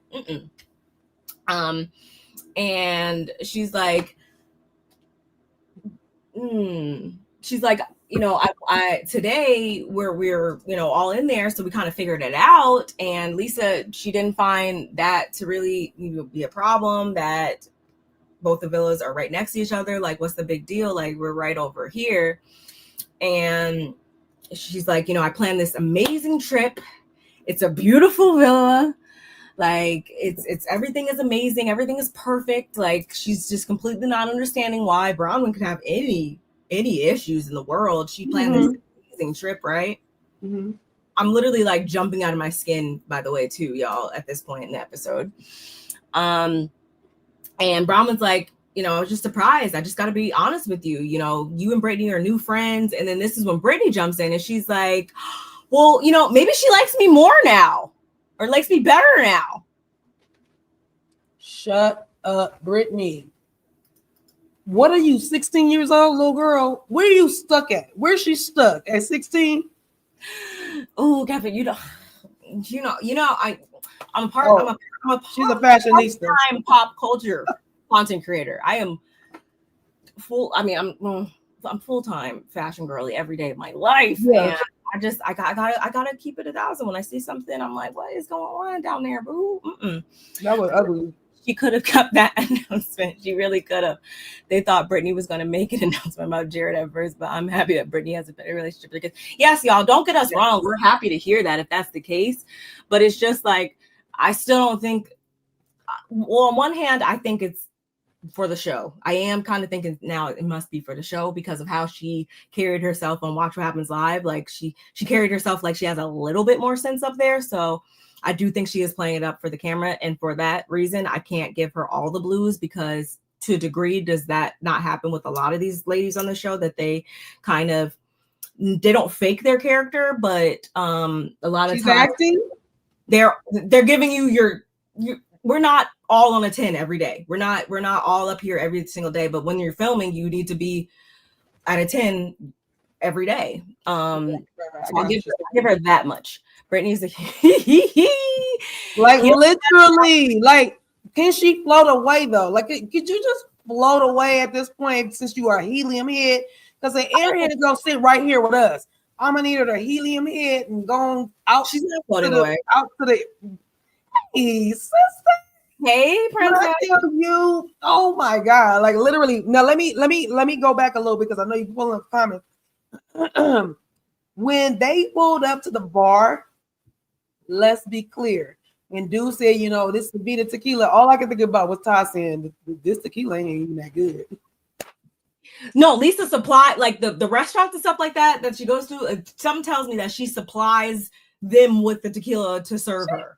She did. No way, no other way around it. I'm like, yeah, girl. And the fact that she stays at that villa because the villa is called Vita something, right? Vivante or something. Vita Vante. I think it was like some with the VI. Yeah. I thought it was VIDA and then Ante. Vidiante. Like literally. But however, I was just like, girl, your tequila ain't even that good. Well, yeah, I really want to buy some. Like, can we buy some so I can try it? So I can really put it to the test? Because y'all know that's what I drink. Cognac and tequila. Mezcal, if I'm gonna, I guess, do it. But I know she has a Blanco, a Reposado, and Reposado better than the mezcal. I just had some mezcal recently, and it's just too smoky for me. But I do love a Reposado. That's my favorite. And then I can go to the Anejo and then Blanco. Yeah, I think an Anejo too. Yeah, those three. Yes, honey. Put a mirror at the bottom of the oh my God. She just that would she probably would. Not clicking.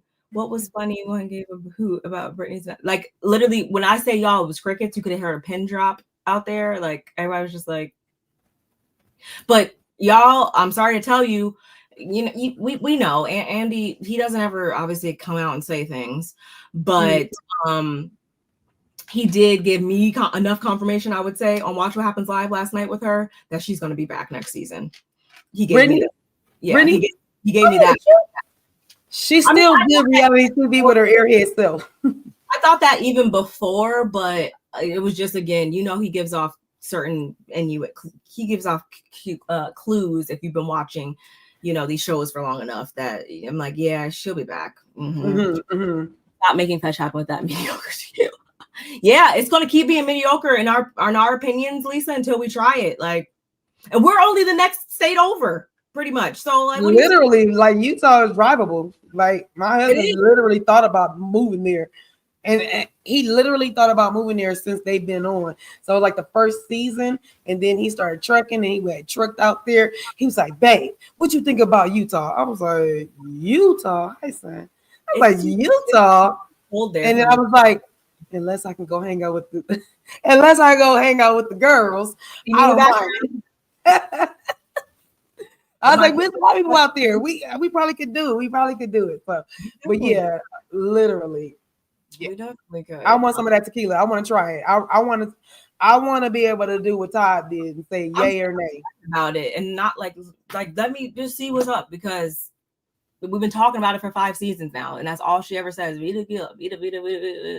Like, come on. And the funniest part too is when Whitney told her, literally when I said, "What are you 16?" She likes me better than you, maybe. Like literally, I was like, I love how Whitney had to say, this dumb don't even know that she is being a pawn in this scheme of things. Like, you literally are like, yeah, they like me better. Don't you remember that Bronwyn just threw you under the bus like 20 minutes ago? Literally, it was a couple of days ago, but literally 20 minutes ago, and told you that you were the one that started the whole thing, even though we're going to get to it again. But like literally, she threw you under the bus and said you was the one that called Angie the whatever it was, slut, whatever it was that they were talking about. But like literally, you don't remember this? Like, I'm like, is she on medication? Because she reminds me of somebody that's like literally on medication and acts loopy and just, oh, wherever I go, you go. And, oh my God, I didn't remember I even said that. Like literally, she acts loopy to me. She does. And that's why I said whenever I'm trying to explain to her, y'all, and I say like, she's just somebody that you just don't take serious. Like, this is what I'm talking about. Like, would you take these types of behavior serious? No, you wouldn't. Do you think Jared's taking it serious? No. No, I'll wait. I'll wait to talk about that until then. Okay, all right. She does give us an update on Okay. Watch What Happens Live. Yeah. Oh, I feel like we just hit like several points when we were just kind of rambling about that. So let me see where we're at in my notes then. Who is Robin? Why do I have the word Robin in here? Who's Robin? I don't know who that could have been. I think I was voiced to text, and it must That's funny because on my thing, one of mine said Roman, Roman, and it just said something Roman. It was like 2 words. I was like, I don't even know what that is. I just scrolled up. I have no idea what that was. I don't know.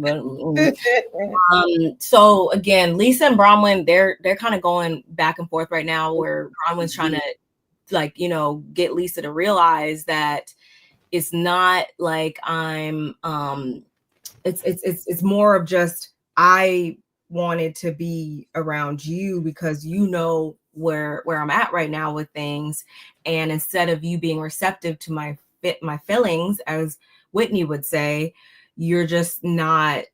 Lisa was just by no means trying to see Bronwyn's point in this. And even Whitney, like we were just saying, that's when Whitney's like jumping in to say different things and say like, well, how about you just like say sorry then or whatever. And then Lisa's like, cause I don't apologize or I don't say things that because people want me to say them the way they want me to say them, whatever. I say things the way I want to say them when I want to say them. So why wouldn't you have said that to Heather? Because Heather's the one that said it. Heather said, what exactly would make you feel better, Bronwyn? What would make you feel better? So literally you went off on her when you should have said, Heather, I don't need your help. So that none of that would have took place. But instead of doing that, you sit there and let Heather say what she said, and you went off on them. That made me mad too. Sorry, I had to jump in there because sometimes if I don't, I will forget, and then we'll be already down the page and it won't hit the same. But yeah, that made me mad. Go ahead. Vita Tequila distributes its location.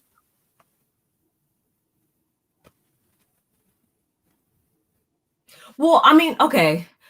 I'm trying to Can your sister get us some because y'all closer? She's closer to Connecticut. I'll call. Can you? Well, I don't remember when I looked, it said Connecticut. I definitely, again, it said something different. And I'm like, okay, well, maybe like if it was distributed, like, because even though it was distributed there, it still can come from Mexico. But I don't know. There's too many inconsistencies around this. We don't see the damn product. And Mexico is not selling no tequila that is not coming out of Mexico, period, point blank. Let me be clear. Like literally, I was on Patron and they did not have it there years ago when I was on Patron for so long. Go there, they're like, we don't have Patron. Why not? It's not a Mexican tequila. Boom. Oh, and you, I mean, again, y'all, I know how businesses work, but I just would think then she would pick a different dish, unless like Connecticut is like the best place then, because even so, like Mexico and Utah we need a day in the life of Vita Tequila owner. That's what I need to see. There's just Lisa, everybody else down at Bravo is making YouTube channels these days. So I guess you're allowed to make one too. How about you make yourself a YouTube channel and do a series dedicated to just the intricacies of your business? Because as you see, like it's just not, we're hearing all different things and we still not seeing no product, and inquiring minds want to know. Tequila drinkers would like to know. Please. Thank you. And thank you. Hey, Larja. What's up, guys? What's up, Larja? Yeah, I was in there. Y'all follow her too. Speaking of people down at Bravo with YouTube channels. Larja Curse has a beautiful channel, you guys. Y'all check her out. She got hella content. We was in there in on, people that's names used to be sweet tea, but should be bitter tea. Just saying. I'm just saying. Tea. we love Larja Curse over here. It's made in. Okay, so it's made in there, distributed in Connecticut, but still. Okay, so they then. I'll give her the benefit of the doubt. Again, this much, y'all, because I did hear from somebody in New York-based creator that they do have it at some of the bars over there in New York. What would make sense then if it is distributed in Connecticut? Out of Connecticut. Go home to Jersey or something like that. Yeah, I probably could get my hands on it or whatever. I'm telling you. Why do I gotta go? Oh, like, why wouldn't you? We live in California. I mean, like, Mexico's right down. I mean, like a couple of hours away from you. Like, you're missing out on a whole big old market here. We live in Southern California. Like, come on now. Like, let's be real. Let's be real. Patron. I think we got some downstairs actually. I said years ago, brother. That's when Patron first came out. That was literally like 2001 for me. Like, literally, we're talking over 20 something years ago. Like, literally, I don't drink that. I don't need no Patron with the big old thing that goes inside. Like, literally, it's not even a full cup. You pick that, turn the bottle upside down. The bottle goes inward like a moon. I said, y'all been getting me for too many years. I'm not messing with y'all no more. Don't get me started with her ranting because she pissed me off. Again, shout out to Larger Curse because she was playing the TikTok live that she had, and when I tell you, if obsessed with your coworker was a person, is that girl right there? Insane. Reposado is this tequila for me. That's my fave. Apparently that's what she got. So we got to do some taste testing down here. Yeah, someone needs to. I did like the way that Bronwyn and Lisa spawned against each other. Like them going back and forth. They didn't argue. I mean, they were arguing, but they weren't raising their voice. It like literally is like, this is how I feel. Oh no, Lisa wasn't taking accountability. And then Bronwyn was like, well, look, this is how I feel. And she was like, yeah, no, I don't even care about your feelings because I'm trying to tell you what I'm doing. So like literally I was like enjoying their I was too. We were too until Brittany jumped in to be like, I think it was when Lisa was like, oh, well, I'm hosting this trip differently or whatever. And then that's when Bronwyn was like, oh, well, she's not gonna listen to me or whatever. And now you're getting a little bit bass in your voice or whatever. And Brittany was like, a little bass in your voice, whatever. Like Brittany kept chiming in to like either play victim or to like just say little things that were also like she's been hanging out with Heather too much, and I'm glad I just made that connection because Heather even said she's like, oh, I'm teaching her too much when she was on Watch What Happens Lives. No, she is acting like a Heather because she's literally actively fanning the flames of what's going on between these two ladies right here at the table. If you ask me, you gotta stand out of it. Just be quiet. When there was two people, when it was Meredith and Angie, she did it too. She just keeps like getting all up in there. I'm like, I see what you're doing. We see what you're doing. Yes.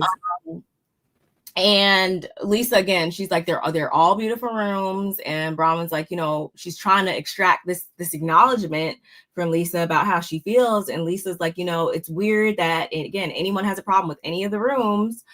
And I was like, did you guys catch Angie's face when she said that? Because Angie definitely was like, not pot and kettle like over here. And Bronwyn was like, again, my issue is not with the rooms, it's with her and Lisa.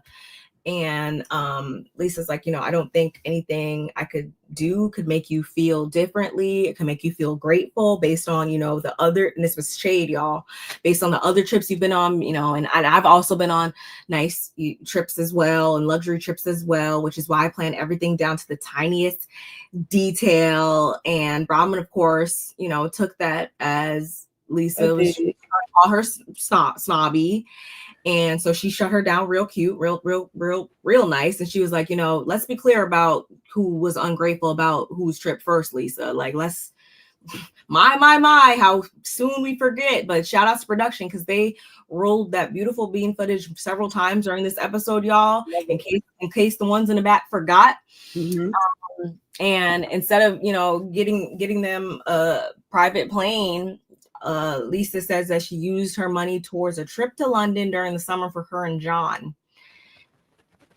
Okay, good. Why are you explaining that? You were weird. Even so random how she went in and just said, are we supposed to be? I was like, are we supposed to either be jealous, be happy? Like, I didn't know what type of emotion she was trying to evoke out of us when she said that. Right. But whatever. We're supposed to congratulate you, girl. What are we supposed to do with that? I was just so weird. And Heather, this is when Heather jumps in. She's trying to, referee the situation, I guess you would say. And she's trying to see exactly what it is that Bronwyn needs, and what she could, possibly do in this situation to make her comfortable. And it was actually Whitney that was like, how about you just say, I'm sorry? And again, Lisa was like, I don't say things when someone tells me to say, the whole thing, y'all. And luckily enough, the bartender interjects and he's like, yeah, y'all's table is ready. Did you have anything else to say about that part? No, not really. Just the fact that I looked and I'm about to send me the link because I looked. Oh, I got Bevmo. We got Bevmo. I didn't know it was there. No, but it was not today. It was not in there when I looked. It was not in there because I would have bought it. Yeah. What was I gonna say? Excuse me.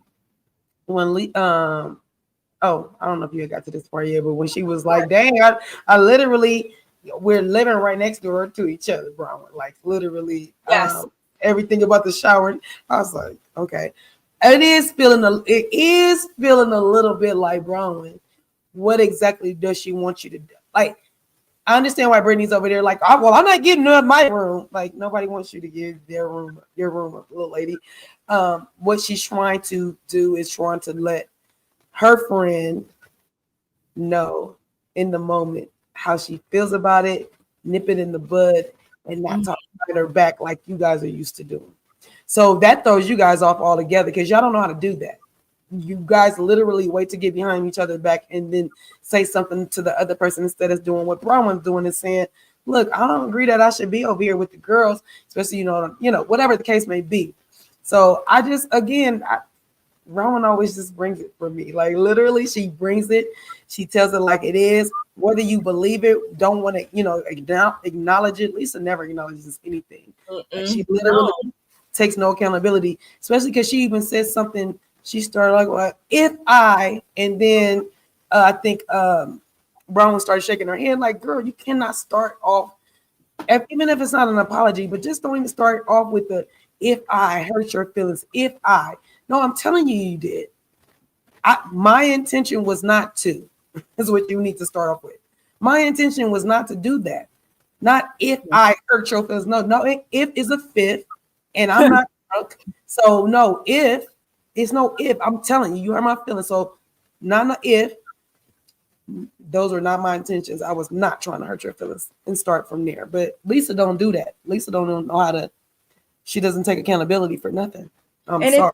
if this is really your friend and you're not a narcissist, then it shouldn't be like it would never, even if that wasn't my intentions and it's not something like just like completely, obviously y'all, if it's something completely outlandish, I don't expect you to just be like, just apologizing for anything. But like, if it's something, I would say this is within reason. If it makes sense, then what is so big of, what is so major about apologizing to someone you consider a friend then at that point?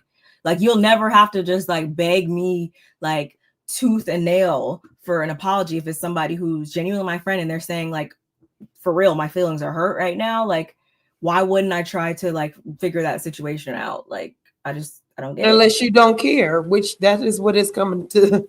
Like, the only reason why you would not do that is because you don't give a.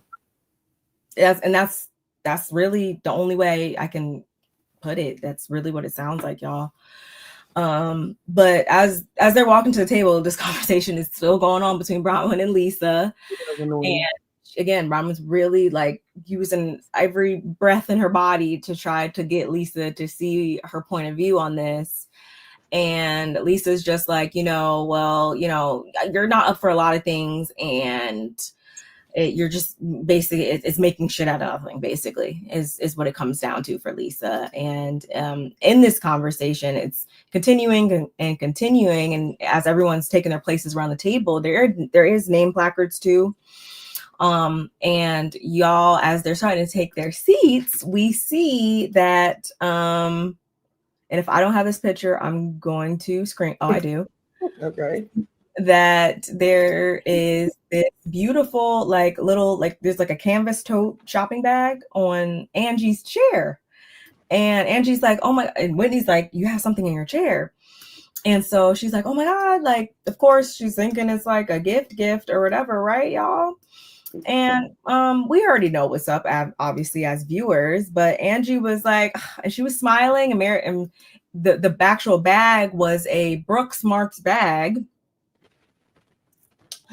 And so Angie looks at Meredith and she's like, oh, bought me a gift, whatever. And as Angie starts to dig around the bag and pull the items out, she's like, and we see that smile change to a like, wow, okay, what type of time you're on. Okay. And it is the shampoo that Angie gave Meredith at the bat mitzvah, and she also gave her a journal in there. And so this is where now we transition from the Lisa and Bronwyn of it all, and we get into Meredith and Angie. Mm-hmm. And again, this is when Brittany still decides to jump her back into it, and she's like, well,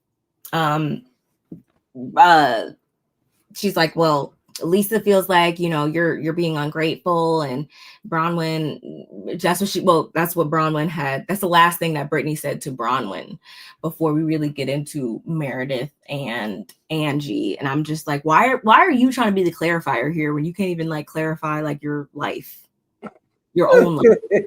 Make that make sense. But anyway, these are those two big bottles that we saw, that bag that Meredith sent to the table. Yeah, that was that, y'all. And Angie's like, so you think that the shampoo and the journal, you think that I came to your bat mitzvah on some type of like passive aggressiveness? Like, is this what we're getting at right now, Meredith? And Meredith just, she does that shrug that Meredith does. And I think I got Meredith's face too. Meredith's just sitting there looking like that. Just looking. And y'all, mind you, going back in time here just a second. Meredith had said when she packaged up that shampoo or whatever, I think we got a flashback, right, of her at home with her kids, and she was like, yeah, because I get keratin treatments, and I know I can only, she tried to play it off like it was because it had sulfate. It wasn't it wasn't the right product for the sulfate free shampoo or whatever. Okay. Give it to your daughter, give it to your son. You don't give it back to her. Angie let us know, like on the after show, y'all, like I don't use that, product, whatever. I do know it's popular, whatever. And with saying that, there is obviously like professional salon grade products that you can get, whatever, if you have, those licenses and stuff like that. Mm-hmm. So that wasn't just because at first I was like, to a degree, like this much of a degree, do I still think it's like kind of like about Angie gift, about Meredith's gift? Not even a dig, as much as like would I be like, oh yeah, like, because that's gonna make me sound ungrateful. But I understand if somebody was kind of like, oh, okay, thank you, whatever, like would take it a little bit like a random gift, a little bit. Maybe I get that. But at the end of the day, yeah, you could have regifted it, or, still at the end of the day, I still would appreciate anything anyone gives me, even if it's like something that's kind of far fetched. I'm still, people buy me alcohol all the time, y'all. I don't drink. So not like that. I'm still on the lookout for the Vita tequila though. She will drink a little tequila. Like, if I am going to take like one drink per year, it'll be tequila. Yeah. So again, I say all this to say like Meredith, that was, and y'all, they're not at Salt Lake City. They are in Mexico. You carry these big bottles of shampoo. Gallons, 2 gallons. Well, not gallons. It was at least like they were liters, I think. They were the big bottles of shampoo. They were the big bottles. It was more than the gallons had a pump on it. That's the only reason why I know it's not the gallon, but it was the one under it. Yes. Oh my gosh. I don't think it was a bit like literally if you felt that way, I guess, but she did put it in with a journal. Like she's like, okay, you're gonna journal because we're at your bat mitzvah. You might want to journal some things. Oh, and I'm gonna give you some shampoo too. I would appreciate. I honestly no, I would appreciate, especially because Angie is a stylist. It's not coming from Whitney.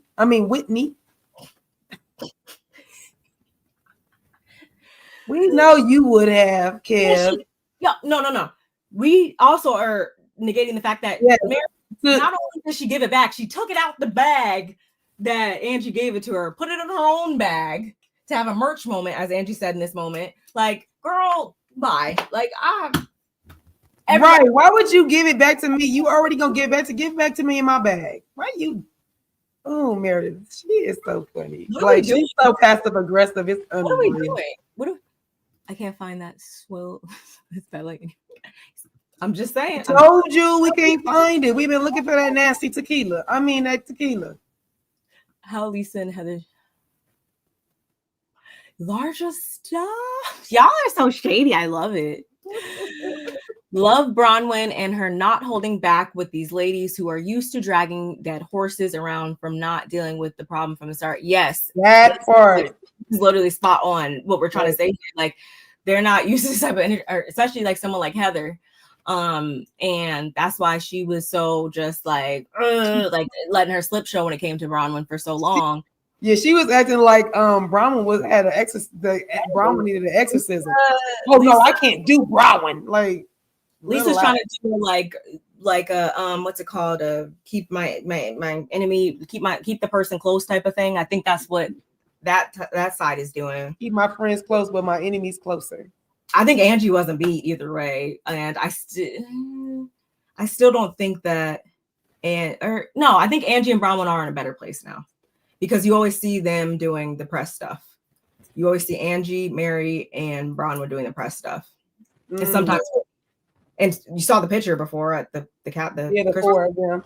I know the realest thing I put on. I know you're about to talk about it, but I just did put. I say the realest thing that Brittany ever said. She did say.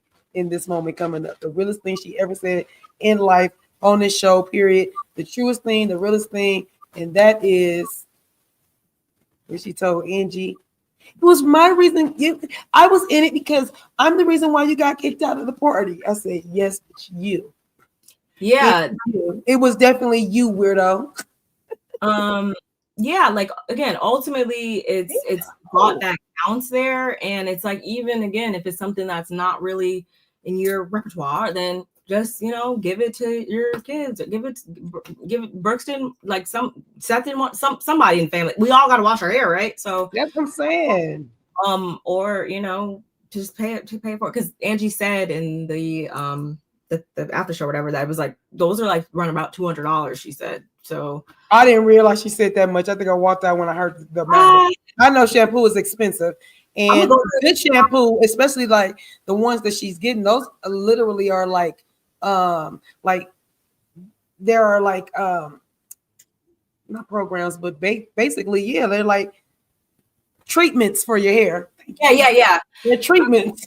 So they're not like no pump. It's not even like you're gonna use it every day. It's like a treatment type of thing. So literally, like I said, coming from a stylist, I would have not offend you.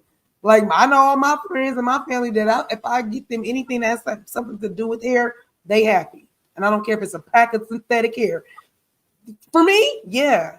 So shoot, that's cool. Yeah. Yep. That's I feel like all true. And then was it in this moment or was it in the after show when Angie also made mention of the fact that when Meredith came to her anniversary party, she didn't even have a gift?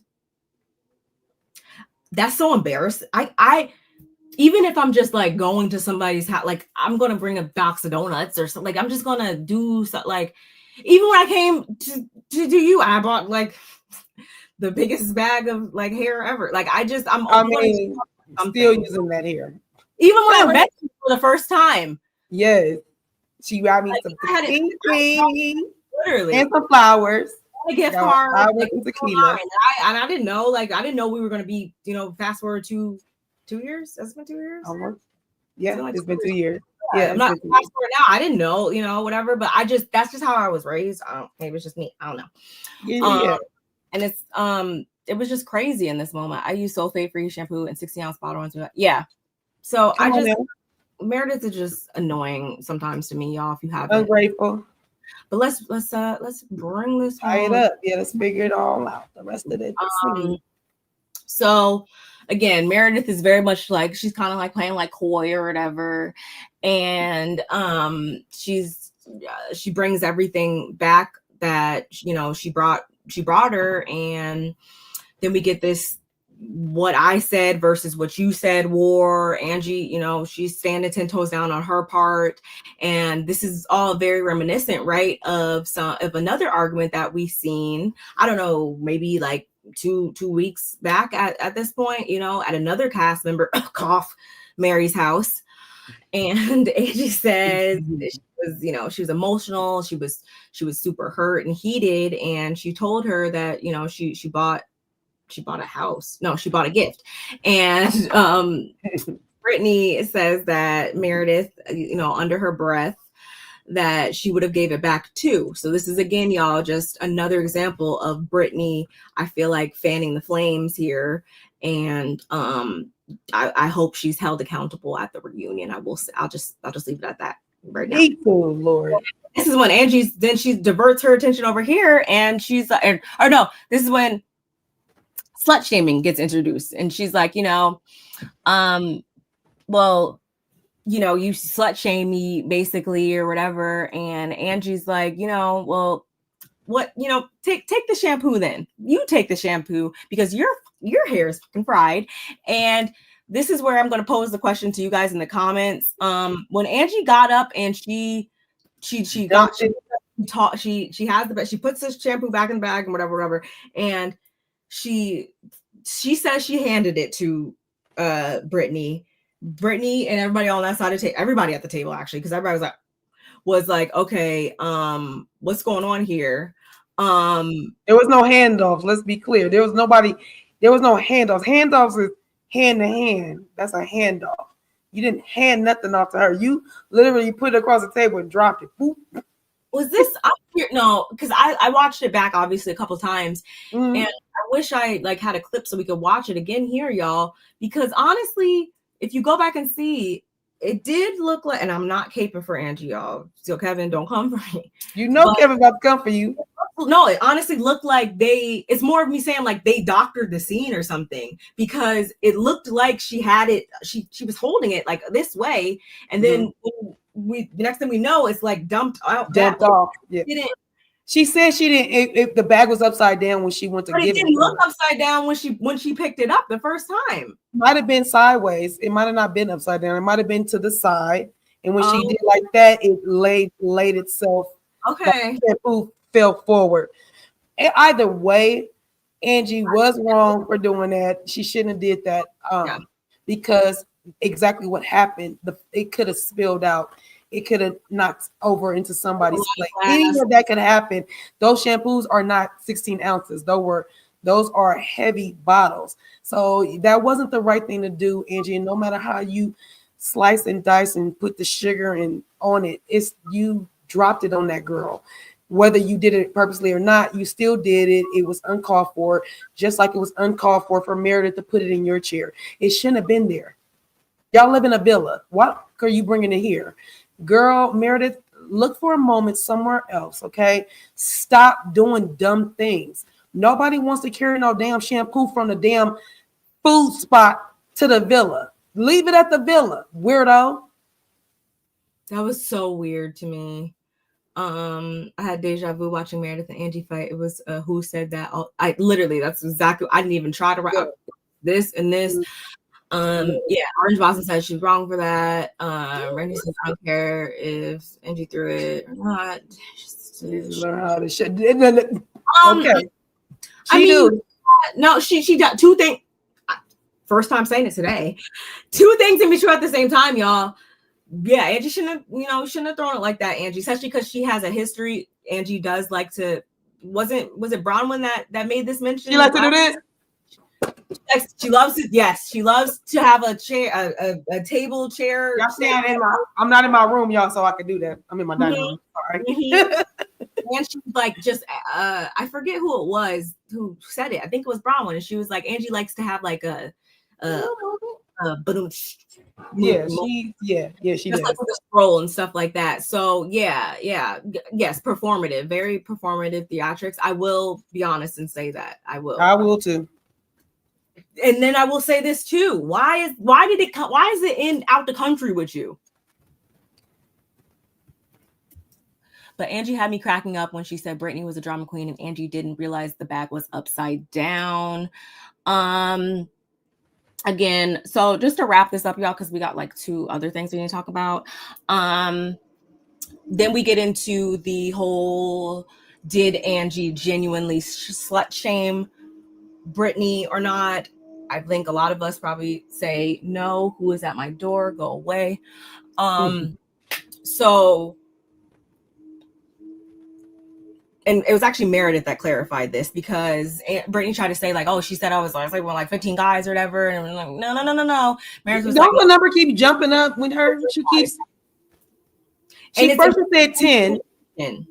Now you're turning 15. Like, Brittany, shut your pie hole. Go ahead. It's all no. I'm glad you said that. It's all over the place for her, and I think that's why I think, honestly, y'all, she's probably smarter than we give her credit for, and I think she's kind of playing us sometimes, because even at the table she's caught up in a lie, and all she does is do this mischievous like grin or whatever. I'm talking about Brittany here. Brittany, of course. And we'll get to that in just a second. But again, she's very much like, you're, and we do get the flashback, because Heather, she tried to rope Heather into it and say, Heather was right there where you said, and Heather was like, that was not what was said, whatever. We get the flashback at the party, and Heather's reading the note that was on the cards, and she turns around and she says, yeah, it's from guy number 1. She says that to Angie and Brittany, and then Brittany's like, or Angie says to Brittany, Angie said something to Brittany, I don't know. And Brittany was like, yeah, She says, do you have 3? So you have 3 guys? Do your dad know that you're dating 3 guys? Yes. And then she said, no, that you're saying doing 3 guys. And she says, yeah, my dad is has 8 women, and that's who I get it from. What are we doing here, Brittany? Because what are we doing? And this is why this is the only time, probably, hopefully this season, I will agree with Heather when in this scene she jumped in to say it's not a matter of slut shaming, it's a matter of hypocrisy. Yes. Because over here sitting and saying like, you don't do all these things or whatever, and then next thing we know, you're looking at you and you're guzzling down wine, and then you're trying to act like your body count matches the amount of marriages you have, and that's not the energy you was giving us. And we get the little clip of her. Was she showing them her vagina? I think so. Because if the panties are crotchless, I mean, God, literally, I didn't think about that part. We've shared a hotel room before. You probably seen my, it's whatever that happens sometimes. Yeah, but I'm not about to put on no crotchless underwear to show you the crotchless underwear. I'm gonna show you the crotchless underwear. Like, look at what I got for my husband. Look at my see the hole. See the hole? Y'all see the hole? I'll be like, I'll show you them. Girl, that's the hole, girl. I would rather you show me them with you out of them than if that. Thank you. I'm not modeling. No, I don't. I mean, I don't think you want to see that anyway.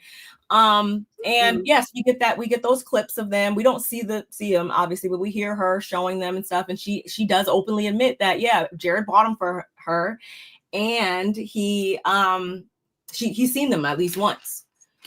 And then when they ask her, what I don't remember what it was what she was asked specifically, but when they ask her, she doesn't actually say yes or no. She just gives this. She says she's not sleeping with him. She says, I'm not sleeping with my boyfriend. I'm not sleeping with him. I'm not sleeping with him. Like, okay, girl. So that's when Bronwyn was like, that's weird, because I would never buy no crotchless underwear and not be sleeping with my boyfriend. That's just weird. And she goes on her high horse talking about, it's a sex-forward world we live in, and nobody should shame nobody, and it's nobody's business what you do behind the closed doors. And it's just like, be done being dramatic.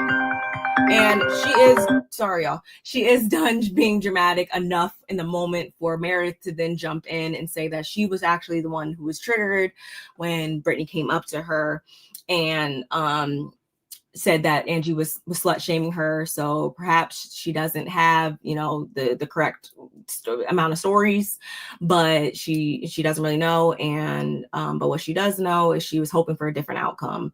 And she does say sorry, so I'll give her that. And she does go on to say, or Angie does also say sorry too, and how she was devastated and hurt, and she wanted a different outcome too. She was there in support of Meredith, her family, the whole nine. She wanted to really build a path forward with her. So they're cool enough right there, y'all.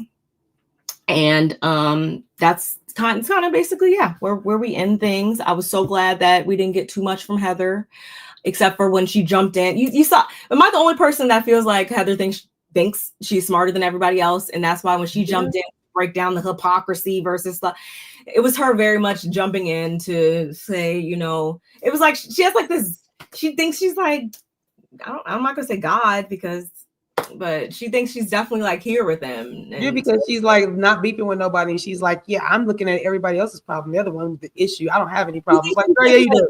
Life coach or something. Like, no, you're not the group life coach, honey. Y'all like, why? And again, I'm more and more excited for next week's episode though, because this episode was great, y'all. By no means am I knocking it. And actually, y'all give me your ratings in the chat right now. Would you guys rate this on a scale of 1 to 10, please? I'm asking y'all, and I even have my rating ready. 8.5.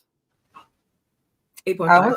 I would go with an 8.5. I might even give my 8.75 because it literally, like I was saying earlier, like it peaks. It like you get your first 15 minutes, like okay, and then you get your next 10 minutes, like okay, and then you get your next 10 minutes, like whoa, y'all keep it going. So I just been enjoying it hasn't like so much climax, but the fact that they keep having this build up. The girls tried to tell Angie calling Brittany a porn star, and Angie said that was an insult to the point. Now that was nut in the half. She was like, my bad. I shouldn't have said that. No, but it wasn't even that though. It wasn't that she was calling her a porn star. When Brittany said that, she said, "Yeah, you call my tits porn star." I said, "She did not." And then that's what the waiter was like. I said, "Who brought up your tits?" Nobody said nothing about your tits, girl. We talking about your hairstyle. But going back to that part before where I said Brittany was playing our faces, it was when Bronwyn directly had asked her about the slutty conversation. It started with Brittany. She's the one that called Angie something along those lines first. And she broke it down in her confessional and everything. She was like, freaking Brittany went over here, and then she went over here, and Meredith, like, and when they asked her, Brittany was down there like, exactly. Playing coy, like as if she don't know that she started, unless she was drunk or something. That's another thing that I say about these ladies. I ain't trying to put nothing on nobody. I like a cocktail or 2 or 3 or 10 or whatever the case may be, depending on where I'm at. But I also feel like these ladies, certain ladies, Meredith and Brittany to be exact, the two that I feel like do this. I don't know if they be on medication, because they would give me like they're on medication and then they might have a wine cocktail and it makes them kind of slurry. And so it's not like, because cocktails usually, kind of hype you up. And I always feel like Meredith kind of comes down. Like it's like a not a up. He starts talking real slow. So for me, I'm always thinking like Brittany to me, she either got too drunk or had got too lit before and forgot that she told the girls that, or you just playing in their face and like, no, don't y'all don't remember my part, and then just remember the part that we're all mad at her. Yeah, I definitely do think that's what I'm gonna watch tonight. Actually, the dark side of reality TV. I'm gonna watch the Housewives. I think it's an ID channel or something like that, but they have like different version or different topics or whatever. And I watched the America's Next Top Model one. I want to watch the Real Housewives one tonight, because alcohol definitely does play like a factor a lot of times in these situations. And I feel like that's something that we sometimes don't take into account. And then some of the other franchises I've heard, especially on Beverly Hills, that according to Erica Jane, or according to Crystal, by way of Erica Jane, they don't even be drinking. She doesn't drink for real over there. They fake like they drinking. So sometimes, yeah. And on this cast, I would think like, especially like when it comes to Heather, who, you know, was once, you know, so devoutly dedicated to that religion. Like I always took that as she was a late bloomer when it came to drinking. Maybe me being naive, I don't know, but I just assumed so. And if that's the case, then yeah, maybe you guys are just, you know, just not great at holding your liquor and especially on camera. Like we get it. It's totally fine. Orange Blossom said an 8. It was a fun episode. Okay. Yes. 9. Rantic said 9 just for Angie's unintentional shampoo throw. It was a moment still, nonetheless. Whether it was right or wrong, it was a moment. I too rate the episode 8.5. So we're all about neck and neck. Okay, Vice. I said ID channel. Thank you, y'all. Oh, Vice. Okay. Great. Oh, that episode was good. I'm gonna watch that before. Yeah, when we got off the phone last night and I watched it, like I literally laying in my bed and like I was cold. So like if I turn over, I tell you all the time, if I turn over and I get like this, I'm gonna go to sleep. So but I turned over and I was like, it was giving so much. I was like, I couldn't wait for the commercial break. So I let it play. I didn't watch it when it was live. I let it go through so I can fast forward through the commercials a little bit. Child, I was like, this is just too good. It was just like, yes. I can't believe how Angie's acting. I can't believe how Lisa's acting. I can't believe how Bronwyn is. It was just like, you can pick your pick on who you want to talk. I can't believe Mary in this moment. Like everybody was just bringing it in. I just was like, they really were. So what you got? What you got for us, little lady? I'm trying to bring it up now. You guys make sure y'all hitting the like button on both channels. We are streaming from both channels, guys. So make sure you guys are hitting the like button on both of our channels. Make sure you guys are following us on IG and on Blue Sky. We are the same people on both of those platforms. She is BarbMeetsWorld. I am California Cutie on IG and Blue Sky. Yeah. Y'all only gonna get a little bit more of her on X, y'all. So I need to hurry up and jump over to whatever else she's on. Because it's been officially canceled. So that's why, yes, you need to subscribe. Follow me on Blue Sky. Actually, I haven't even been on Twitter at all. It's literally just streaming. I haven't been tweeting. Just been live. They call it, from what I've heard, it's called skeeting on Blue Sky. Y'all let me know if that's the correct thing. That's what, nonetheless, when the episodes are on, I'll be over there. So, okay. Yes. I listened to y'all on the way home. It's freezing here. Oh, yeah. I saw you said about the sun. I can see she's talking about the sunshine, but girl, it looked like a storm is brewing. But it's blowing. I think my storm is blowing over to Vegas because the cloud, it is gray outside, but the sun is peeking. Yeah, I wish y'all could see. Yeah, mine is. I have like the darkest clouds in front of mine. Well, I'm looking out my backyard, but I'm looking out crazy the side of the house. Yeah. That's I can only imagine. You know, I do not, and because Kevin made that point earlier, I do not do the cold anymore. I can't do it. But yeah, y'all, let's wrap up with me showing you a little news that I saw yesterday. And we're gonna go over here first to the US Sun, y'all. So apparently, RHOSLC fired Gunica Garcia, hit with $9,000 lawsuit for skipping car payments and damaging her leased Cadillac. So the reality villain defaulted on her lease and caused physical damage to the vehicle. The lawsuit claims. Is that the truck that our mama would take from her? Oh, is it? I guess so. I think so. I think my mama pulled up in a red truck. Yeah, it was red. According to court documents exclusively obtained by the U.S. Sun, RHOSLC fired Monica Forty was slapped with a lawsuit on November 23rd, 2024 by APG Financial Inc. over the lease of her 2018 Cadillac XT5. Yeah, it must be. And again, I will link it in the description box and everything, y'all. But It says the former housewife allegedly signed a lease agreement with APG Financial on July 22nd, 2023, in which she promised to pay $473.95 every 2 weeks. According to the lawsuit, Monica defaulted under the lease agreement by failing to make the monthly payments as required under the lease agreement and causing the early termination of the lease agreement. It comes down to a total of $9,322.87. I think she paid majority of it off. Why would you do that? Like, a lot of them are leased to buy too, so it's just like, why would you not? Why would you do that? You had $9K left. I don't know, man. A Cadillac truck. I just never would just do that if I could help it, because like, just pay your bills off. You can help it, because then you might end up in court with lawsuits and stuff. And we want better for you. She can't afford it because didn't Heather sue her too? Yeah. So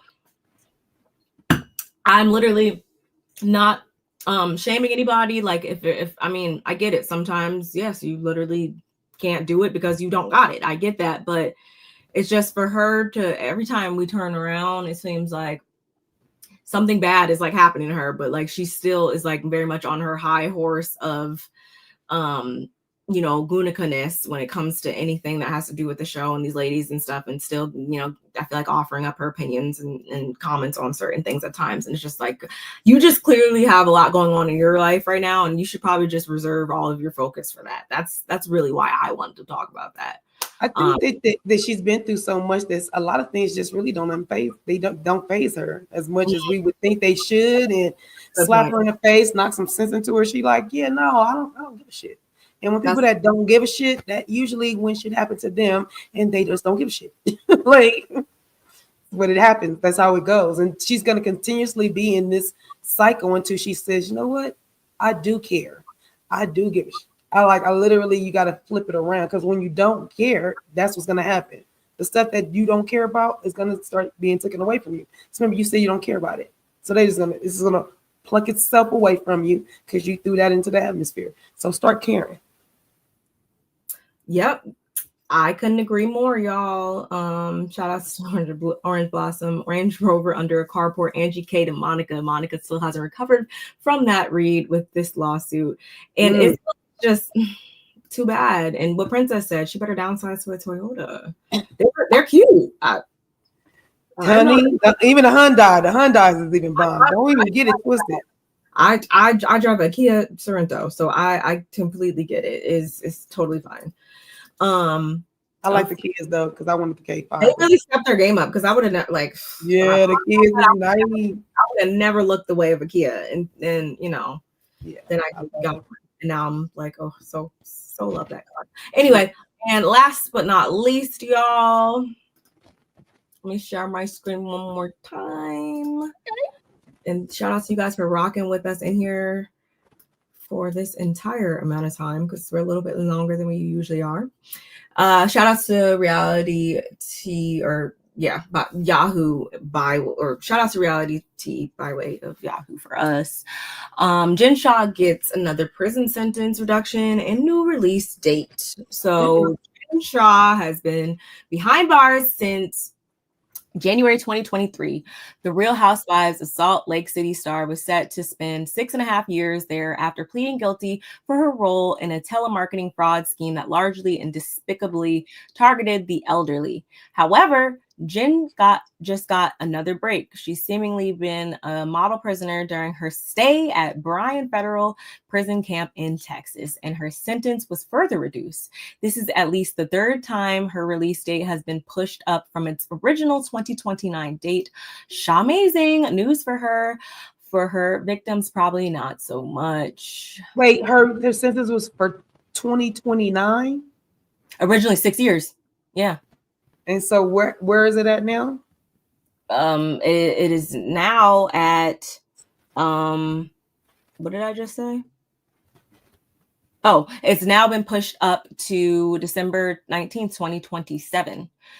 And this is according to federal prison records obtained by the U.S. Sun. Jen's now set to be released from, no. November 19th, 2027. This is a month sooner than the previous time her release date was pushed up to December 19th, 2027. So November 19th is what we're looking at right now, y'all. And then next month will be 1 year that she's been there. No, 2 years. She got there in January 2023. Mm-hmm. So this January 2025, that's 2 years. And then she has to spend another 2 years and she'll be done. Mm-hmm. Okay. Yep. So I wonder if she's gonna look like this, or like, because I know she was getting work done on her face, but she probably looked better. Like, you probably was messing your face up with the crop. So yeah, that's not a great look, and the eye makeup is not helping. Yeah, y'all, I just wanted to share those. Obviously neither lady is on the show right now, but they are still attached to the community, or at least the fandom, one way or another still. So just want to share that with you guys. Again, especially not surprised about Jen. I'm not surprised about either. I'm not surprised that Monica is in another financial situation, and I'm not surprised that Jen's court date is getting moved up. Y'all know I've said it down here week after week at one point that I'm by no means am I in a rush to see Jen Shaw back on our screens. I'm good with her not coming back to the show. So that's not what that was about at all. It was just passing on information that I came across. Yeah, I think I did hear that she was doing like good in there and stuff like that. But again, I'm still thinking about all the people that she took advantage of. Like, no. And I think that there's just, in my opinion, based off of the crime, I think that there's other people out there that have done lesser things, and they probably deserve to get out faster than she does. Ooh, yeah, she did take advantage of the elderly, the seniors. We don't play like that. That ain't cool. I don't really think that's too well deserved by her, because that's a serious offense in my case. I don't like people taking advantage of people.